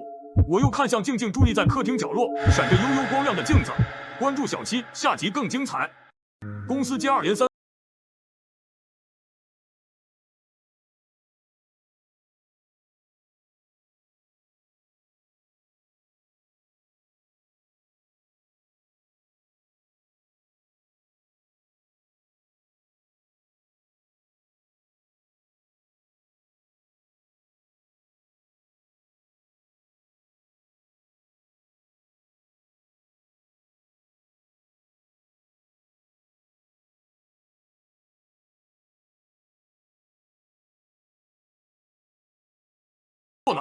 我和小七长得并不像，您是不是认错人了？我没报过警，我这人其他的好不好不敢说，就是记性好。小七先生当初的手臂还受伤了，是我送小七先生去的医院。我看向我的手臂，那里确实有一道疤痕。我盯着那道伤疤，有些失神。我忘记这伤疤是怎么来的了。之后我都有些心不在焉的做笔录。回到家，当看到镜子里映照出的人时，我愣住了。镜子里的人身形娇小，根本不是我，而是他的脸。我把家里的备用镜子都翻找出来，但是每张镜子上映照的全是他的脸。我有些崩溃，我为什么变成了另外一个人？我一晚上没有睡，第二天早上再去照镜子，镜中的人依旧是他的脸。经过一个晚上，我的心情已经平复了一些。既然结果已经这样了，再歇斯底里也没用。我觉得我这诡异的遭遇多半和这诡异的镜子有关。老七已经死了，难道这镜子里藏着什么不寻常的秘密？要验证这件事其实很简单，只要找到镜子的上一任主人就行了。在去往二手市场的路上，我想到一个可能，这镜子的上一任主人会不会就是老七？这镜子救了我2次，他会不会就是要我的命？我的身体已经变成老七的了，灵魂会不会也被侵占？我想着这种可能，转眼就到了二手市场。那家老板是个大爷，不记得我买镜子的事。幸好他记得那面镜子，那镜子是老七的。老七是个好小伙，看我是个大爷，有什么不要的东西都给我。大爷，您说的老七是不是和我身高差不多，高高瘦瘦的，经常戴一顶帽子？大爷想了一会，是的，就是他。我背后的冷汗冒得更加厉害了。真的是老七的镜子，看来我的猜测是正确的。那镜子正一步步让我变成他主人的模样。大爷，您知道老七家住哪里吗？我在那镜子的缝隙里发现一只耳钉，可能是老七掉的，我想还给他。这个我就不知道了。我回到家里，看着那面镜子，只觉得毛骨悚然。我想把那镜子砸了，但是老七的鬼魂说不定就藏在里面，砸了不知道会发生什么。我总觉得那镜子里有一双眼睛正盯着自己，就像盯着猎物。去！我一脚把那镜子直接踢到窗帘布下，那种被窥视的感觉终于消失了。我发现我买回来的二手镜子，感觉每天都在盯着我看似的。为了查出真相，我找了公司要了原来镜主人的地址，惊讶地发现镜主人居然是他。那种被窥视的感觉终于消失了。到晚上的时候，人事给我打来电话，告诉我老七的住址。我现在也不知道怎么办，只能去老七生前住的家里看看能不能发现什么。但是想到外面天已经黑了，我再大胆也不敢天黑去。我走回卧室，我裹着被子在床上睡去。当我再次醒来的时候，刚好凌晨12点。四周透着诡异的寂静，我盯着客厅的方向，眼中闪过一丝疑惑，那镜子上会不会出现写字？明知道那镜子不是什么好东西，我心里还是产生浓浓的好奇心。来到了客厅，走到镜子前，镜子上居然是血红的一排大字：不要去，不要去，不要去。那镜子里藏着的东西，果然是老七的鬼魂。不去难道任由自己慢慢一变，变成另外一个人？这一次我不会再听镜子的指示。第二天一大早，我就去了人事给我的地址。老七的家是一片老旧住宅区，楼栋破旧，采光很差，透着一股阴森森的感觉。我来到那栋楼，上了3楼，来到老七家，直接走进那间没有门的房间。一股怪异的味道扑面而来，很浓郁的香气。卧室收拾得很干净，我的目光很快落在角落的箱子上。那箱子是木箱，一眼看去有些像棺木。这箱子说不定就藏着老七的鬼魂和镜子里的秘密。如果将老七的尸体送去火葬场，是不是就能化解目前我的疑惑和困局？我深吸一口气，将那箱子打开，里面果然躺着一具尸体。但是看见尸体的脸时，我脑袋轰的一下，突然懵了，竟然是我自己。如果将老七的尸体送去火葬场，是不是就能化解目前我的疑惑和困局？我深吸一口气，将那箱子打开，里面果然躺着一具尸体。但是看见尸体的脸时，我脑袋轰的一下，突然懵了，竟然是我自己。我想起来了，我全都想起来了，死的不是老七，而是我。我有傍晚跑步的习惯，几天前我沿着河堤跑步的时候，突然看到熟悉的人跳入河中，我没有多想就跳下去救人了，我把人救了上来，自己却因体力不支牺牲了。在有意识的时候，我就成了鬼魂。我的鬼魂藏在家中的镜子，或许是冥冥之中注定的，那面镜子居然被老七买了回去。我是因为救老七死的，他欠我一条命，我的鬼魂慢慢侵占着他的身体，那也不是老七的家，而是我的家。那面镜子也是我给二手市场的那位瞎子大爷的，因为我顶着老七的身体，所以老板对我的态度才那么暧昧。关注小七，下个故事更精彩。宿舍里几个老六准备舞牌打农药，忽然手机却同时响了起来，是班级群里发的信息。这所学校已经被规则怪谈所笼罩，你们必须按照规则行事，否则后果自负。1. 不允许放宿舍外的任何人进来你们宿舍。2. 不允许和外面敲门的人发生任何交流。3. 规则结束前，无论发生什么情况，都不允许打开宿舍门。4. 当宿舍熄灯后，所有人必须在1分钟之内回到自己的床上。请注意，只能回到自己的床，一张床上只能有一个人。5. 熄灯后，无论宿舍里发生什么事，都当作没看见。6. 当灯亮起后，所有人必须离开起床。7. 看到这里的小伙伴，给叶小七的视频点个免费的关注和小爱心。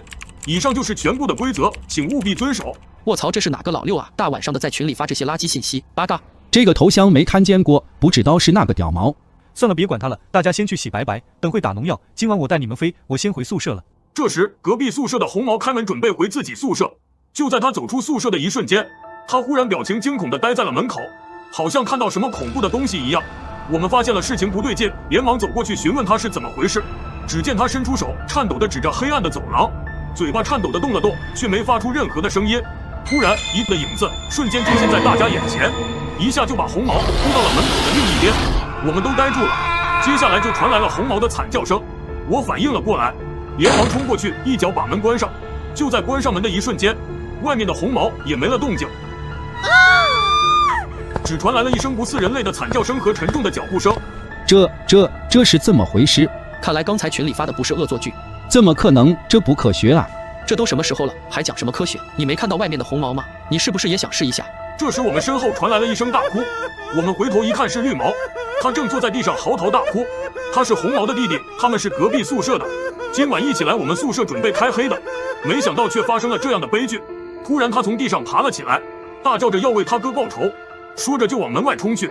我连忙把他扑倒，叫他冷静一点。这时门外又传来了一阵犀利的惨叫声，还伴随着阵阵嘶吼，看来是有别的宿舍的人违反了规则。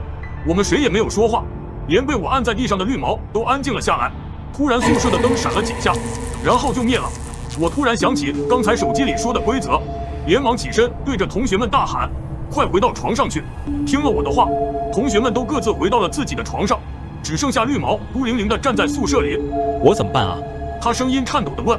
你快躲到我的床底下，1分钟很快就到了。突然我的床开始上下摆动，好像是床下的绿毛在剧烈的挣扎，然后就是一声凄惨无比的惨叫。大家说说绿毛到底发生了什么事情呢？关注小七，下集更精彩。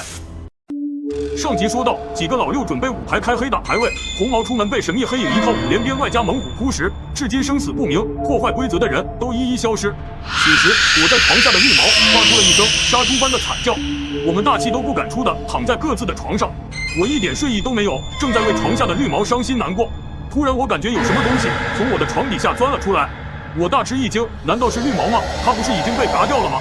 我慢慢的扭过头去，发现那黑影从我床底下爬出来之后，就在宿舍里四处游荡，而且动作无比的僵硬，还伴随着阵阵的低吼声，不知道他在寻找什么。小七，这到底是什么东西啊？这时上铺的同学声音颤抖地问我，别说话。我赶紧示意他不要说话。这时那黑影好像听到了什么动静，慢慢的就走到了我的床前，小七看看屏幕前那些看视频不点赞、关注、订阅的人，此时被吓得瑟瑟发抖，大气都不敢出。只见那黑影慢慢的弯下腰，对着我的床，好像在看着什么。我差点快被吓尿了，只能慢慢的往被子里缩去，咬紧牙关，不敢发出任何动静。过了一会，黑影慢慢的直起了腰。正当我以为他要离开的时候，他居然慢慢的爬上了楼梯。我在心里默默祈祷着，希望上铺看视频不点赞的同学千万要挺住。这时我发现隔壁的床上的2个同学的被子也在抖动，看来他们也发现了黑影。这是什么？突然，上铺的兄弟发出了一声惊恐的大叫，与此同时，灯也亮了起来。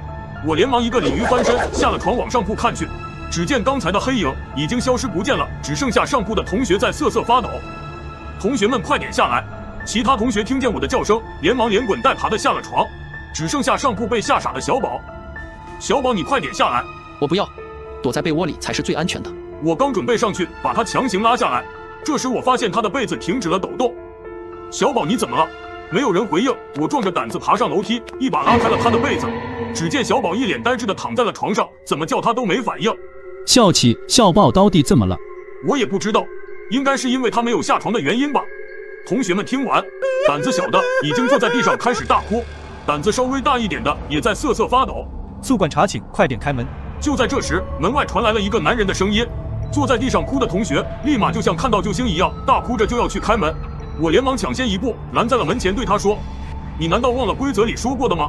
不能和外面敲门的人有任何的交流。”快点开门！你们在里面干什么？再不开门的话，集体扣学分。我不管，我要离开这个地方。那同学显然已经崩溃了，大哭着向我冲来。关注订阅小七不迷路，下集更精彩。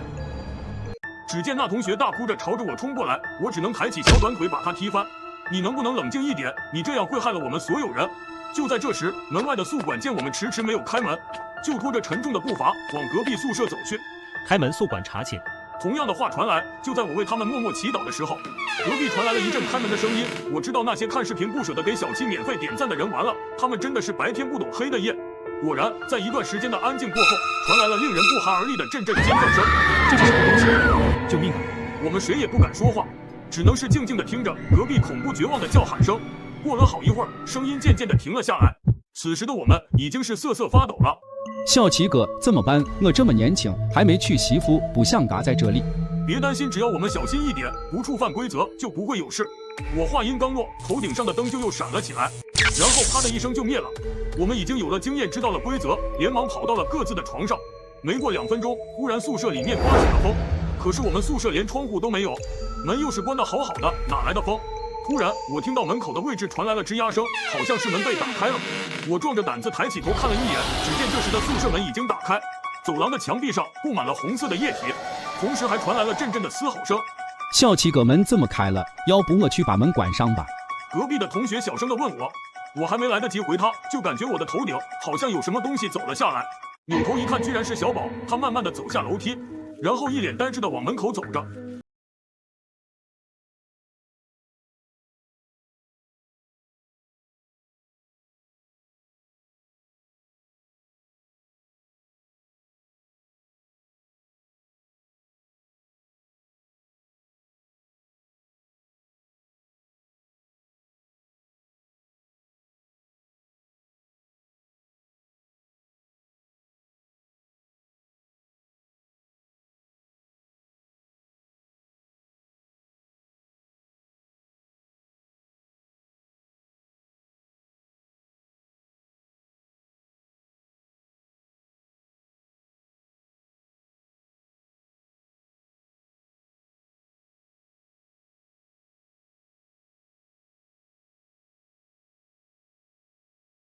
静静地听着门外的动静，生怕惊动了门外的东西。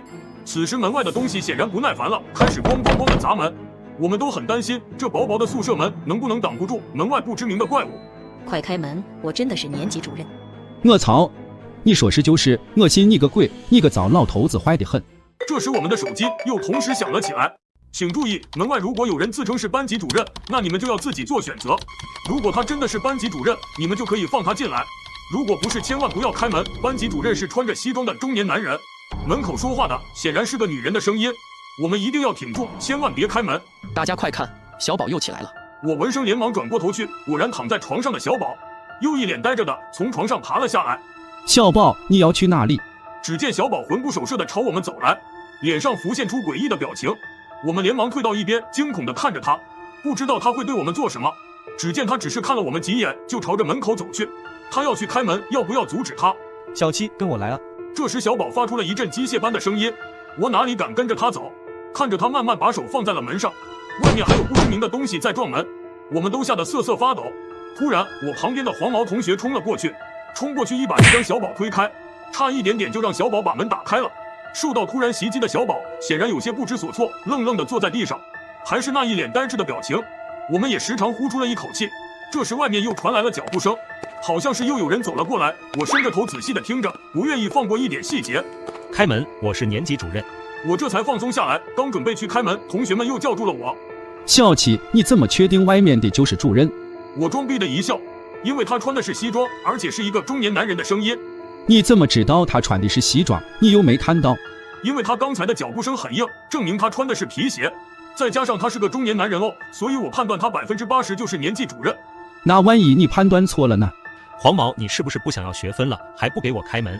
这时门外的主任又说话了，这下我们大家都放下心来。我慢慢的走到门口，轻轻的把门打开一条缝，看清了外面站着的人，果然是穿着西装的主任，我这才敢把门打开。接下来会发生什么呢？来个免费的小爱心，下集更精彩。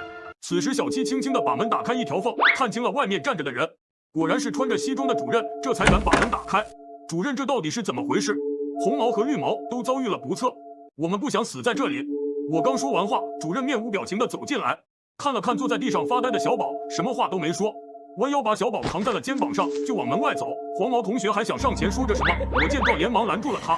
就在主任刚走出门口的时候，突然停了下来，他先是盯着面前黑暗的走廊许久，然后转过头来，快速的对着我们说一句：你们要记住，在明天天亮以前，你们一定要逃出宿舍，千万不要走楼梯。说完就扛着小宝迅速的消失在了黑暗的走廊里，然后门砰的一声就关上了。我们三个面面相觑。小七，刚才主任说的是真的吗？可是规则不是说我们不能踏出宿舍门吗？我也很是不解，想着今晚发生的事情，总感觉有那么一丝不寻常。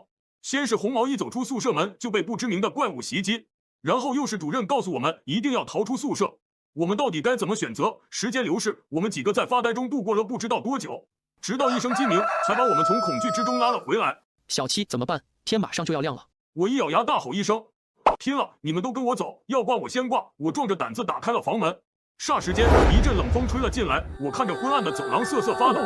可是想象当中的怪物并没有出现，我们连忙往前跑去，跑了不知道多久，我们终于来到了电梯前。可是摆在我们面前的却有2个电梯门，一个上面写着美女，一个上面写着野兽，应该只能选择一个。就在我们还在犹豫的时候，身后突然传来了嘶吼声，肯定是有怪物追来了，留给我们的时间已经不多了。我决定反其道而行之赌一把，于是我按开了通往野兽的电梯，带着同学们走了进去。就在电梯关门的一瞬间，伸进来了一只手，我们吓得嗷嗷大叫。奇怪的是，电梯并没有受到影响，还是在正常的运行着。那只手就这样断在了我们眼前。点开电梯就要到达1楼，我们放下的心又悬了起来。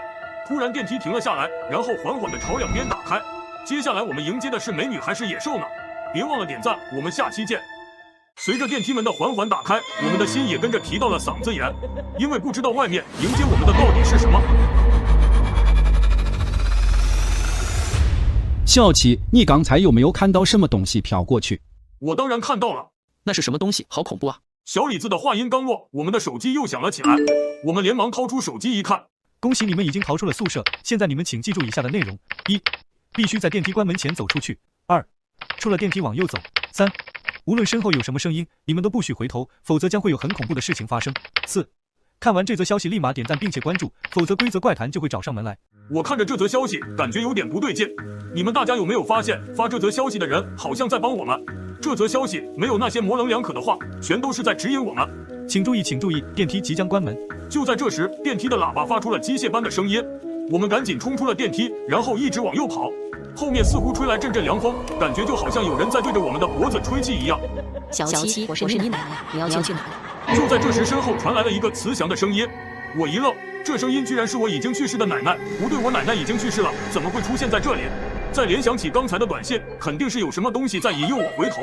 此时不知情的黄毛和小李子却愣愣地转过身，顿时四肢僵硬，目光呆滞，像有股力量拉着他们向着声音发出的地方缓缓走去。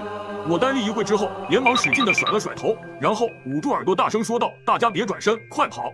不一会，我就来到了宿舍楼下，这下应该摆脱了危险。兄弟们，我们终于逃出来了！我对后面的同学们说着，可是没人回答我。愣了一会，我转身看去，立马就呆住了。此时的宿舍楼下就只剩我一个人，另外的2个同学却消失不见了。我伤心地坐在地上，短短的一晚上，我居然失去了这么多的兄弟。就在这时，前方传来了一阵阵走路的声音。我往前看去，居然是一群丧尸在往这方走来。我大惊失色，不知道如何是好。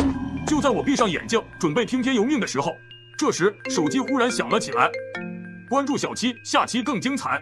就在我闭上眼睛准备听天由命的时候，这时我身上的手机又响了起来。我连忙掏出一看，是群里那个神秘人发的。如果你遇到了一大波的僵尸，请躲藏起来，千万不要让他们看到你的正脸。我连忙起身照做，果然僵尸群缓缓地从我身后走过去，就好像我不存在一样。我拿出手机，发现此时群里只有我们2个人，看来其他同学都遭遇了不测。你好，谢谢你的帮助，请问你是谁？努力活下去吧，当你通过所有关卡的时候，就会见到我。于是我小心翼翼地往前走着，生怕发出一点动静惊动那些僵尸。笑气，你要去哪里呀？这时背后传来了黄毛的声音，怎么回事？他不是已经去见佛祖了吗？我刚想回头，却猛然想到，这可能是什么未知的东西在引诱我。对，只要一回头就完蛋了。于是我假装没听到，继续往前走着。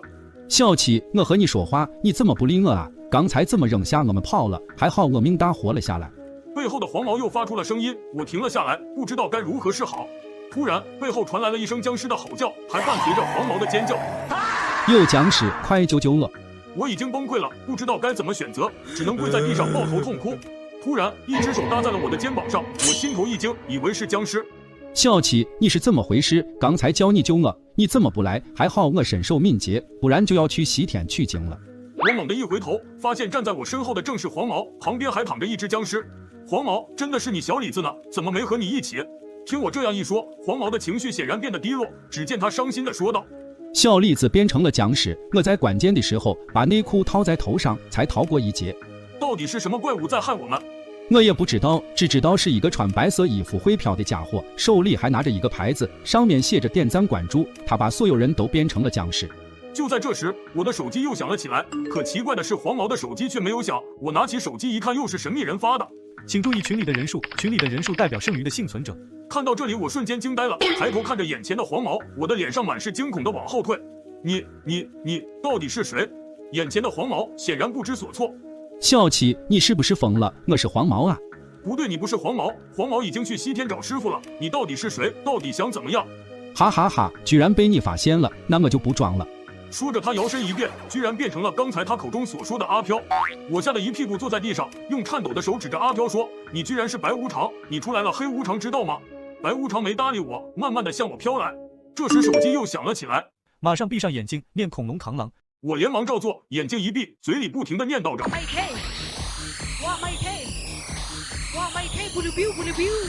恐龙扛狼扛狼扛，恐龙扛狼扛狼扛，恐龙扛狼扛狼扛，恐龙扛狼扛。过了许久，我睁开了眼睛，发现眼前的白无常已经消失不见。很显然，我又一次艰难的活了下来。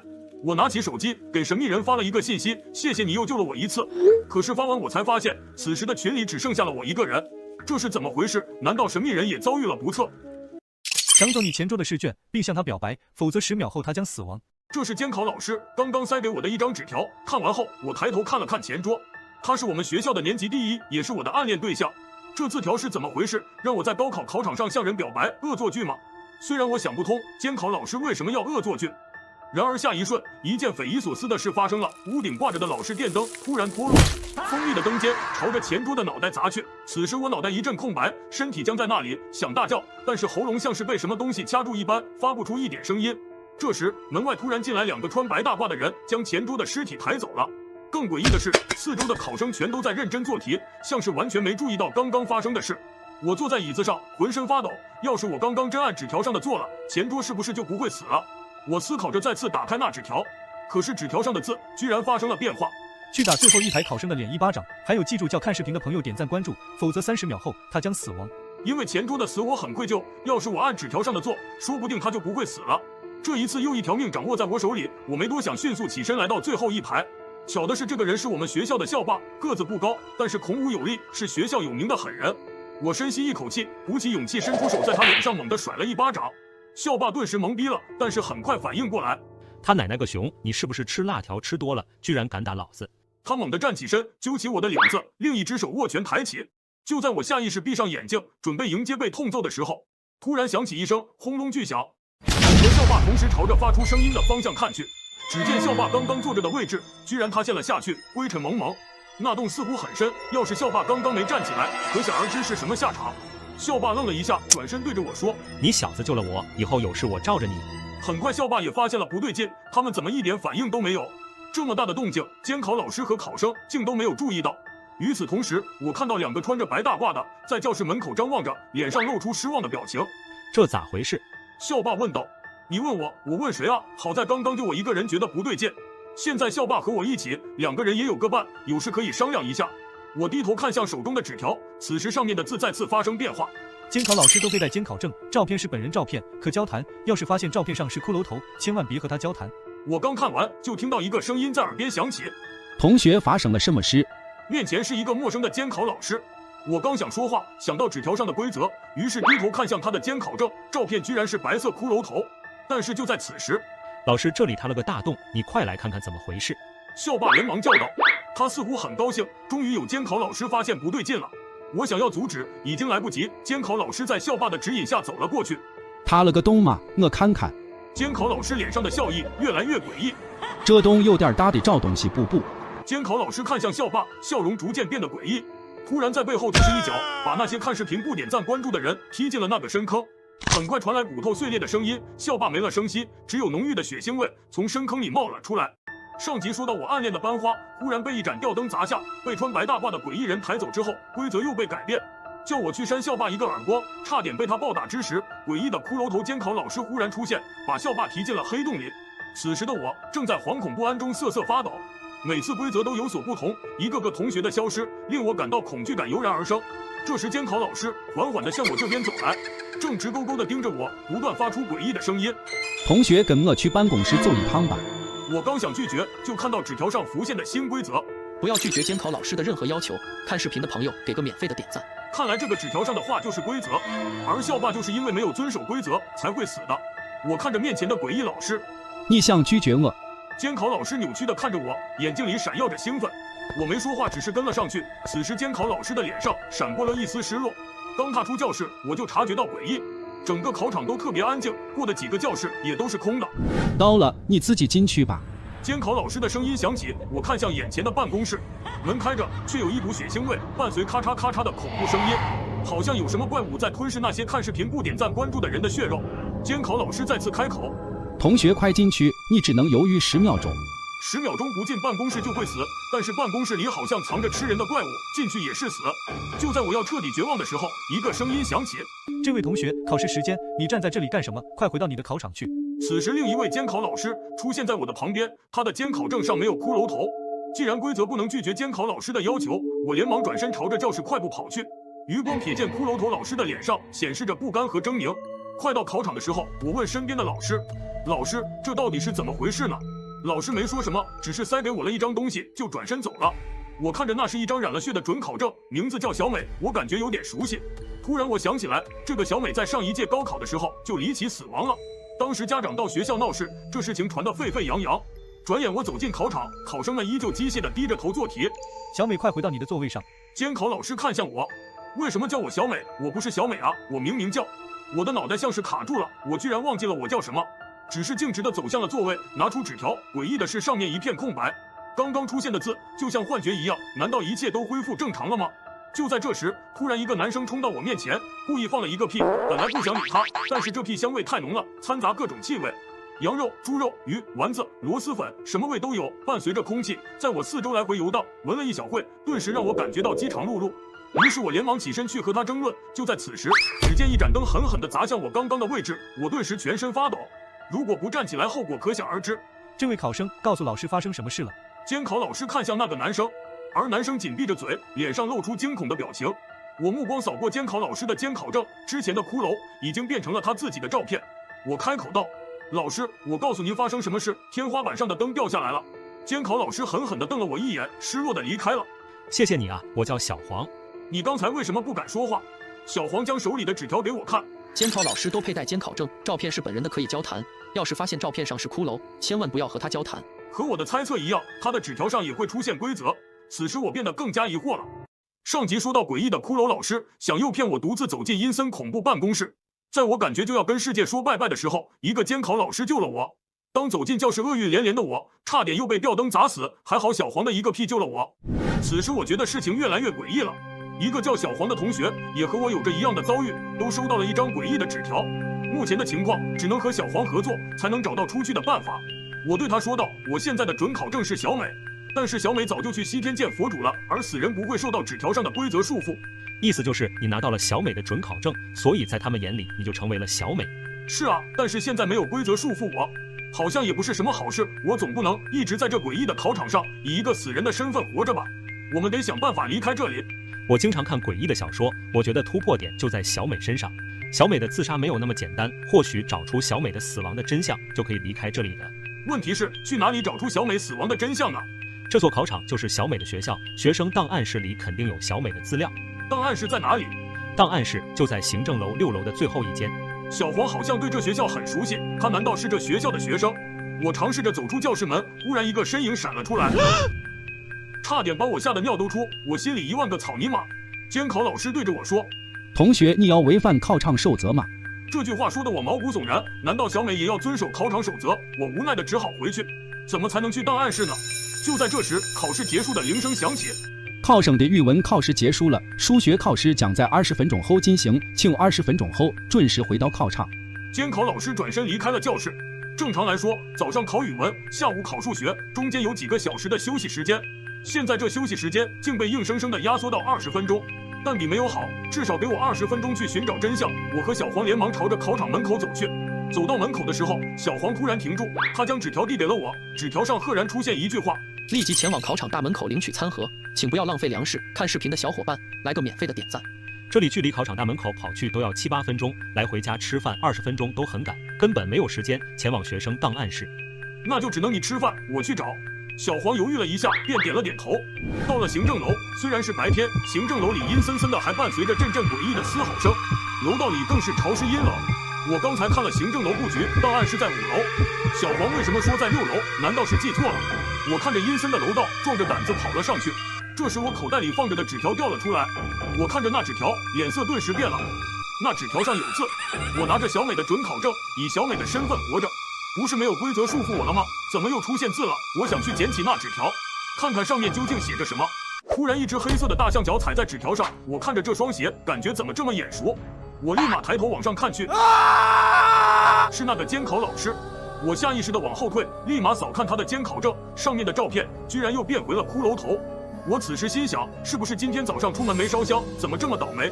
此时，骷髅头老师用诡异阴森的眼神盯着我说道：同学，你的准考证呢？拿出来让我看看。我急忙的去摸口袋，我刚就把小美的准考证放在这个口袋里，怎么不见了？完了，小美的准考证不在我身上。监考老师的眼神越来越兴奋。同学，你的准考证呢？同学，你的准考证呢？一道道的声音像催命符一样在我脑袋回荡，我身上的汗毛立了起来。只见他慢慢的靠近我，缓慢的抬起双手，准备要动手。我终于从衣服口袋里摸出一张准考证，颤抖着手递给他看。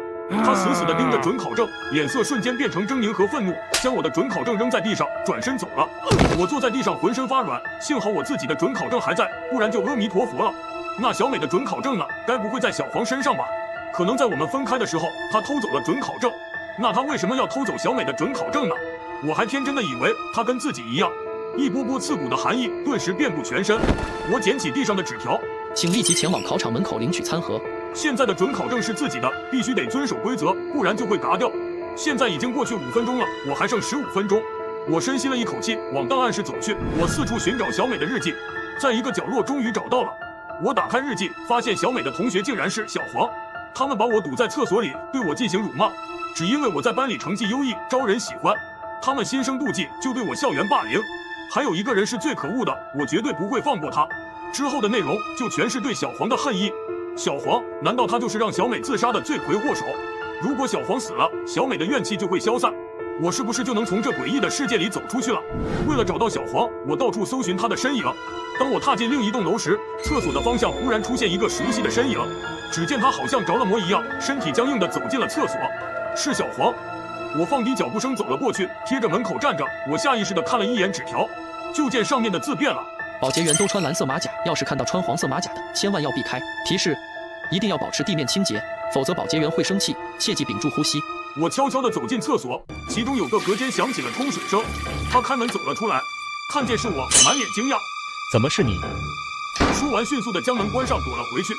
我刚想破门而入，门外一阵滋啦滋啦的声音。只见一个穿着蓝色衣服的保洁员走了进来。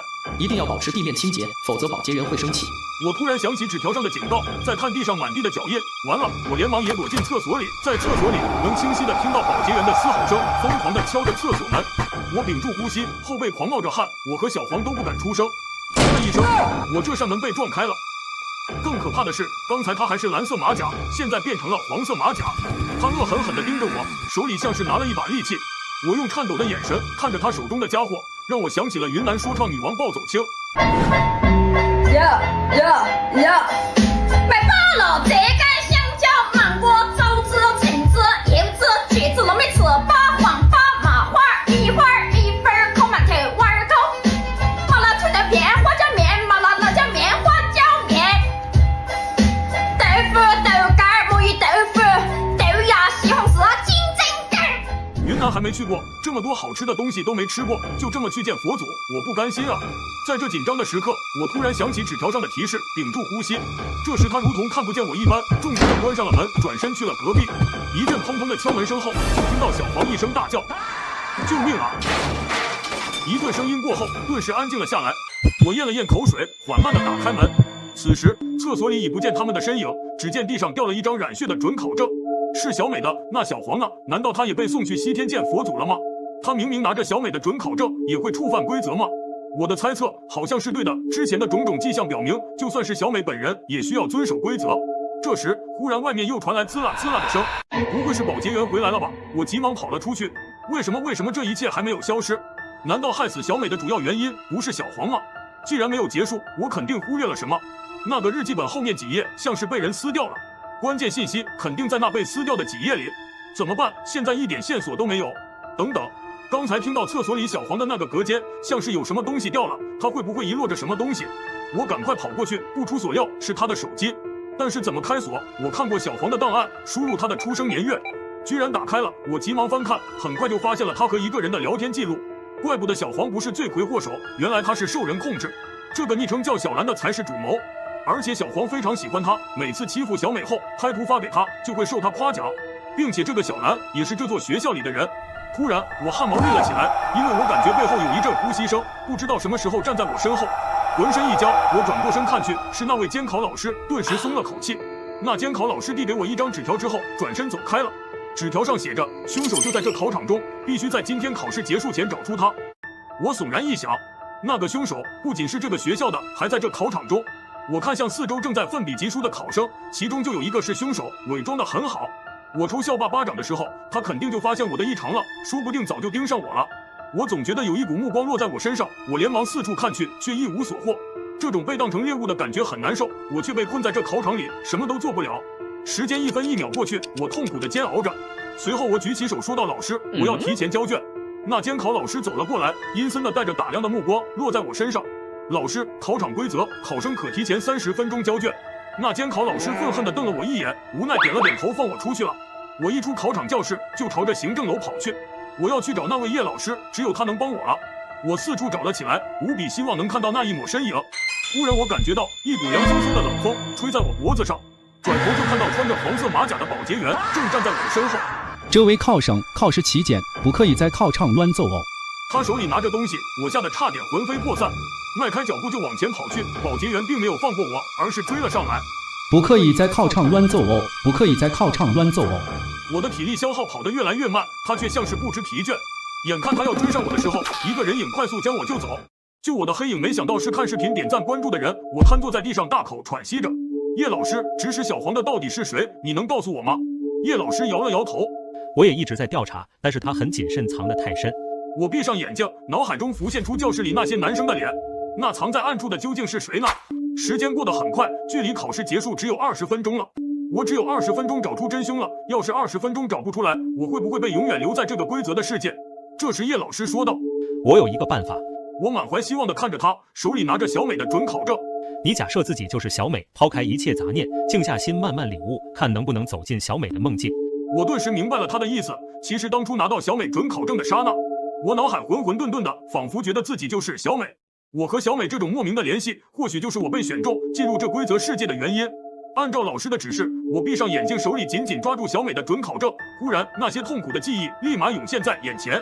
做好的试卷被撕掉，被关在学校厕所，放学后被拦在角落被甩巴掌，想告诉老师和家长，却被威胁要公开那些照片，被绝望和痛苦无时无刻侵袭着。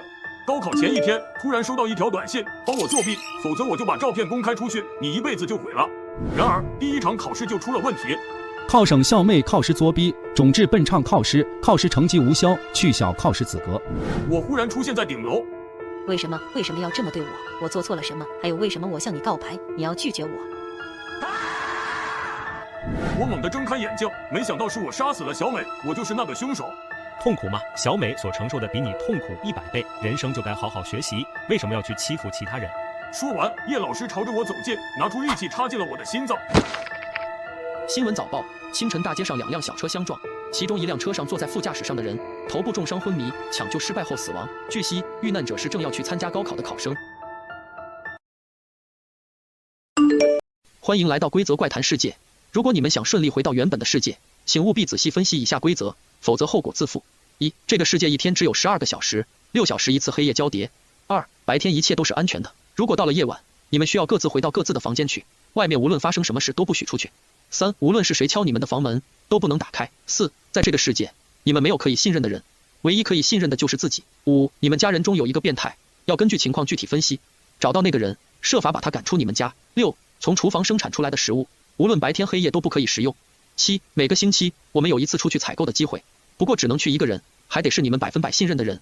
8. 如果采购回来的人发出异常的举动，那么他带回来的肉类均不可食用，因为你们并不知道那是什么肉。9. 厨房如果传来惨叫的声音，请立刻跑去查看，阻止声音的源头继续惨叫。我们3个面面相觑，看出了彼此的恐惧。我抬起头看向窗户，发现此时正是白天，说明我们暂时是安全的。就在这时，门口传来了开门的声音，我们连忙去查看，发现一个看起来和蔼可亲的中年妇女走了进来。她满脸笑容地走到我们旁边，我们齐刷刷地往后退。不过我却感到这个中年妇女有些熟悉。小七，你不认识我了吗？我懵逼地摇了摇头。这时，女人指了指墙上，墙上赫然摆着一个照片，那个女人正是面前的中年妇女。我大吃一惊，这不就是我小时候的照片吗？那这个人是我早年车祸去世的妈妈。还没等我去询问，妈妈就提着大包小包的东西走进了厨房。这时我才回过神来，想起了规则的第5条，妈妈去世多年了，这一定是假的，我们只要小心防备她就行。同伴们听了我的话，纷纷表示赞同。我们一起走到了沙发上坐下，都拿着手机玩着。不一会儿，妈妈拿着一个热气腾腾的鸡腿走了过来，她把鸡腿递到我的面前说：鸡腿只有一个，你们3个孩子一人咬一口吧。丢家咩，我们又不傻，哪里敢吃妈妈给的东西？我连忙推辞，妈妈，我们不饿，还是给您吃吧。妈妈没有多说什么，拿着鸡腿走进了厨房。也不知道过了多久，我慢慢地倒在沙发上，居然睡着了。直到一阵开门声，才把我吵醒。我揉了揉眼睛，往四周一看，发现有2个老人忽然出现在我们眼前，面无表情地看着我们。我吓得大叫起来：爷爷，奶奶！他们俩几乎同时叫出声来。这时，我发现窗外的天空变得黑暗起来。我低声对他们俩说：大家赶快回房间。你们3个都有各自的房间，天亮之前不许各自串门，你们自己选一间吧。我们点点头，向不同的方向前进。我一进房间就往床上一躺，回想着早上发生的事情。这个世界的家人好像都是我们各自去世的亲人，那么之前对妈妈的猜想就得推翻了。刚想到这里的时候，门外传来了敲门声。我猛地一抬头，谁在敲门？小七，开门啊，我是你妈妈。门外传来了妈妈的声音。关注小七，下集更精彩。欢迎来到规则怪谈世界。如果你们想顺利回到原本的世界，请务必仔细分析以下规则，否则后果自负。我大吃一惊，这不就是我小时候的照片吗？那这个人是我早年车祸去世的妈妈。她把鸡腿递到我的面前说：鸡腿只有一个，你们3个孩子一人咬1口吧。丢家咩，我们又不傻，哪里敢吃妈妈给的东西？我连忙推辞，我慢慢的倒在沙发上，居然睡着了，直到一阵开门声才把我吵醒了。我揉了揉眼睛，往四周一看，发现有2个老人忽然出现在我们眼前，面无表情的看着我们。门外的妈妈还在持续不断的敲门，我心里非常的清楚，只要我一开门，估计就要见佛主了，所以不管门外的妈妈如何敲门，我都不开。就这样，我在房间里惊恐地度过了4个小时，妈妈也在门外敲了4个小时的门。我看到窗外天慢慢亮起来，我知道安全了。此时门外的妈妈也安静了下来，我基本确定妈妈是那个变态的家人。我迅速起身跑了出去，看了看我的同伴们。我一到客厅，就发现妈妈坐在沙发上，脸上还挂着和蔼可亲的笑容。妈妈，你昨晚敲门是找我什么事吗？没想到妈妈听我这么说，却表现得很疑惑。她挠挠头，一脸茫然地对我说：小七，你昨晚是不是做噩梦了？我昨天晚上一直在卧室里睡觉啊，根本没有敲你的门。我一下子想到了第2条规则，白天一切都是安全的，如果到了夜晚，你们需要各自回到各自的房间去，外面无论发生什么事都不许出去。看来白天一到，妈妈就恢复了正常。此时我的2个同伴也从各自的房间里走了出来，妈妈一脸笑容地说：阿星、小帅，你们饿了吧？我去给你们做饭。说着就往厨房走去。此时2个同伴正窃窃私语，我凑了过去问道：你们在说什么？小帅连忙捂住我的嘴，示意我小点声。他神秘兮兮地对我说：小七，你昨晚那里有没有发生什么奇怪的事？我惊呆了，难道妈妈也去他们那里敲门了？不可能，昨晚她一直在我门前。我把想到的说给了他们听，他们听后脸上露出了特别惊讶的表情。小帅惊恐地对我说：我奶奶也来敲门了，是敲了1个晚上，还发出了非常恐怖的声音，吓得我在床上抖了一晚。我发现脑袋不够用了，因为疑似变态的人又多了一个。我又问阿星：你爷爷昨晚敲你的门了吗？他说：那倒没有。听完我才松了一口气，这么说变态就藏在妈妈与小帅奶奶之间了。没想到阿星又补充了一句：昨晚我和我爷爷一起睡的。刹那我身上的鸡皮疙瘩立了起来，头皮发麻。我和小帅看向阿星的眼神充满了恐惧，我和小帅连忙与他拉开了距离，他显得不知所措。你们怎么了？为什么离我这么远？我颤颤巍巍地问他：你怎么会和你爷爷一起睡呢？规则上不是写了吗？无论谁敲门都不许开。可是那是我爷爷啊，并且开了门之后也没对我做什么伤天害理的事，我还睡得很香呢。话音刚落，厨房传来了惨叫。突然我想起了规则上的第9条，厨房如果传来惨叫的声音，请立刻跑去查看，阻止声音的源头继续惨叫。于是快速地向厨房跑去。我进了厨房，发现妈妈手里拿着10米大菜刀，把阿星的爷爷按在地上摩擦摩擦再摩擦。凄惨的惨叫声是从阿星的爷爷口中发出的。丢家咩！我连忙奔过去，一个铁头功把妈妈震到一边，这才阻止了惨叫。阿星爷爷慢慢地从地上站起来，面无表情地走了出去。我横着看竖着看，也感觉他不像正常人，不对，感觉像是阿飘。我转身要走出去，结果发现身后有什么东西向我飞来。只见空中一个纸团从天而降，接着滚到了地上。我弯腰捡起，又看了看妈妈，发现她好像不知道我的存在一样，还在继续忙自己的事。我刚想打开这纸团，没想到妈妈发话了：不要在这里看，跑房间里看去，记住不可以让任何人见到这上面的内容。我默默地点了头，走了出去。阿星和小帅还在沙发上坐着，只是他们的表情都不太自然，刻意的与对方保持着距离。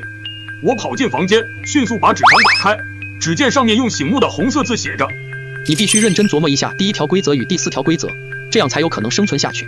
还有，你其中一个同伴已经不是你的同伴了，具体是哪一个，我还不知道。什么？关注小七，下集更精彩。来到客厅，我妈、小帅的奶奶和阿星的爷爷都坐在沙发上，他们一人拿一个大鸡腿。说实话，这辈子我都没见过这么大的鸡腿，比我腿都粗。接着，我妈把手中的鸡腿递给了我，小帅的奶奶、阿星的爷爷也把手中的鸡腿纷纷递过去。这时候我很清楚，谁要是接了鸡腿，谁就有大问题。可我等了大半天，小帅和阿星都没有接家长给的鸡腿。我看着手中的纸条，突然感觉身旁有凉风吹过。我寻思着，妈妈说其中一个同伴有问题，会是谁呢？小七，你在这干嘛呢？我正想着的时候，背后传来了一个人说话的声音。我转身看去，原来是小帅。小帅，你什么时候来的？说着，我将纸条揣进了口袋。我刚来啊。对了，你妈找你。来到客厅，我妈、小帅的奶奶和阿星的爷爷都坐在沙发上，他们一人拿一个大鸡腿。说实话，这辈子我都没见过这么大的鸡腿，比我腿都粗。接着，我妈把手中的鸡腿递给了我，小帅的奶奶、阿星的爷爷也把手中的鸡腿纷纷递过去。这时候我很清楚，谁要是接了鸡腿，谁就有大问题。可我等了大半天，小帅和阿星都没有接家长给的鸡腿。眼看气氛越来越诡异，我只好打个圆场。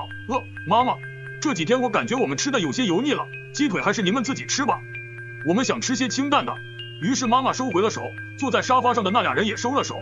妈妈面无表情地对我说道：家里没有素菜，想吃就自己买去吧。我连连点头，让2个伙伴跟我来。我们来到阳台，我说必须马上采购食物，不然的话就算不触犯规则，我们也会饿死。但规则上说只有1个人可以去，选谁呢？听了小帅的话，我们3个大眼瞪小眼，显而易见我们都不想出去。但是我知道这是一个机会，谁要是抢着去，他一定有问题。我们就这样僵持了很久。还是我去吧。小帅皱皱眉说。我和阿星都点了点头。小帅，你必须在天黑之前回来，否则可能会有危险。我叮嘱他。小帅点了点头，目送小帅出门，和阿星回到客厅。此时这里空无一人，只有一个吃的肉都不剩的骨头在地上。我拿起来仔细的观察，发现这根本不是鸡腿，而是人的腿骨。想到这里，我吓得扔掉了我手中的骨头，而阿星已经坐到沙发上，无表情的玩起手机。我慢慢走过去，坐到他的旁边，不知道他是有意的还是无心的，他向旁边挪了挪，和我拉开了一定的距离。这时他口袋里的纸团掉了出来，居然和妈妈给我的一模一样。我偷偷的拿了起来，背对着他看了起来，结果第一眼我就傻了，这和我纸条里的内容居然一模一样。此时阿星把它抢了回去，惊恐的望着我。我想让他看看我的纸条，结果只是向他走了一步，他就尖叫的跑开了。这下我明白了，这纸条是为了迷惑我们，挑拨我们之间的关系。想到这里，我连忙向阿星跑去的方向追去。追到阳台，我慢慢的走了过去，他见退无可退，站在原地瑟瑟发抖的望着我。我站在他身前，对他说：阿星，别害怕，你的纸条是你爷爷给你的吧？他一愣，我将我的纸条递了上去，他一看，表情也变得和我一般。小帅他奶奶一定也给了他一张一模一样的纸条，这是在故意迷惑我们。这时的阿星已经恢复了理智，也认同的点点头。我们等小帅回来，就跟他摊牌吧。随着时间的流逝，我变得焦躁起来。6小时的时间马上就要到了，可是小帅还没有回来。我看向窗外，天色变得黑了，小帅肯定出事了。就在这时，我听见家中大门开了，我伸出了脑袋听。我回来了，小七，阿星快来吃东西。是小帅，天黑了，他怎么才回来？我假装没听到，上床睡觉了。小帅带了什么吃的回来？此时传来阿星的声音，我暗叫不好。关注小七，下集更精彩。来到客厅，我妈、小帅的奶奶和阿星的爷爷都坐在沙发上，他们一人拿一个大鸡腿。说实话，这辈子我都没见过这么大的鸡腿，比我腿都粗。接着，我妈把手中的鸡腿递给了我，小帅的奶奶、阿星的爷爷也把手中的鸡腿纷纷递过去。这时候我很清楚，谁要是接了鸡腿，谁就有大问题。可我等了大半天，小帅和阿星都没有接家长给的鸡腿。眼看气氛越来越诡异，我只好打个圆场。不知道过了多久，这时窗户外面亮了。就在我准备出去的时候，我发现在桌子上不知何时有一张纸，上面写着：小七，我是小帅，我接下来的话你一定要记住，家里的规则你千万不要相信，那是假的，真正的规则在楼梯间，你要想方设法的跑出来，我们就在楼梯间汇合。我已经知道了打破规则的办法，千万不要相信家人的话，不可以吃家里的任何东西。阿星的话已经不能听了，他被他奶奶洗脑了。现在你有2个选择，第一，带着阿星一起逃离到楼梯间，第二，不管阿星，独善其身，自己到楼梯间与我会合。这2个选择只有一个真的，你要好好的想清楚。我能说的只有这么多了，祝你好运。我来到客厅，可是我并没有见到阿星。正当我要去其他的房间寻找时，阿星的爷爷突然出现在我的前方，他手里拿着菜刀向我逼近。我后退，转了个身，想要回到自己房间，没想到后面居然还有小帅的奶奶，我无路可走。小七，你为什么这么不听话？不是说过吗？天黑千万不可以出门。天不是亮了吗？我看向窗户，可是窗外一片漆黑。丢家咩，不管了，不走的话肯定死路一条，顾不了这么多了。于是快步向门口跑去，那2人就在后面跟着。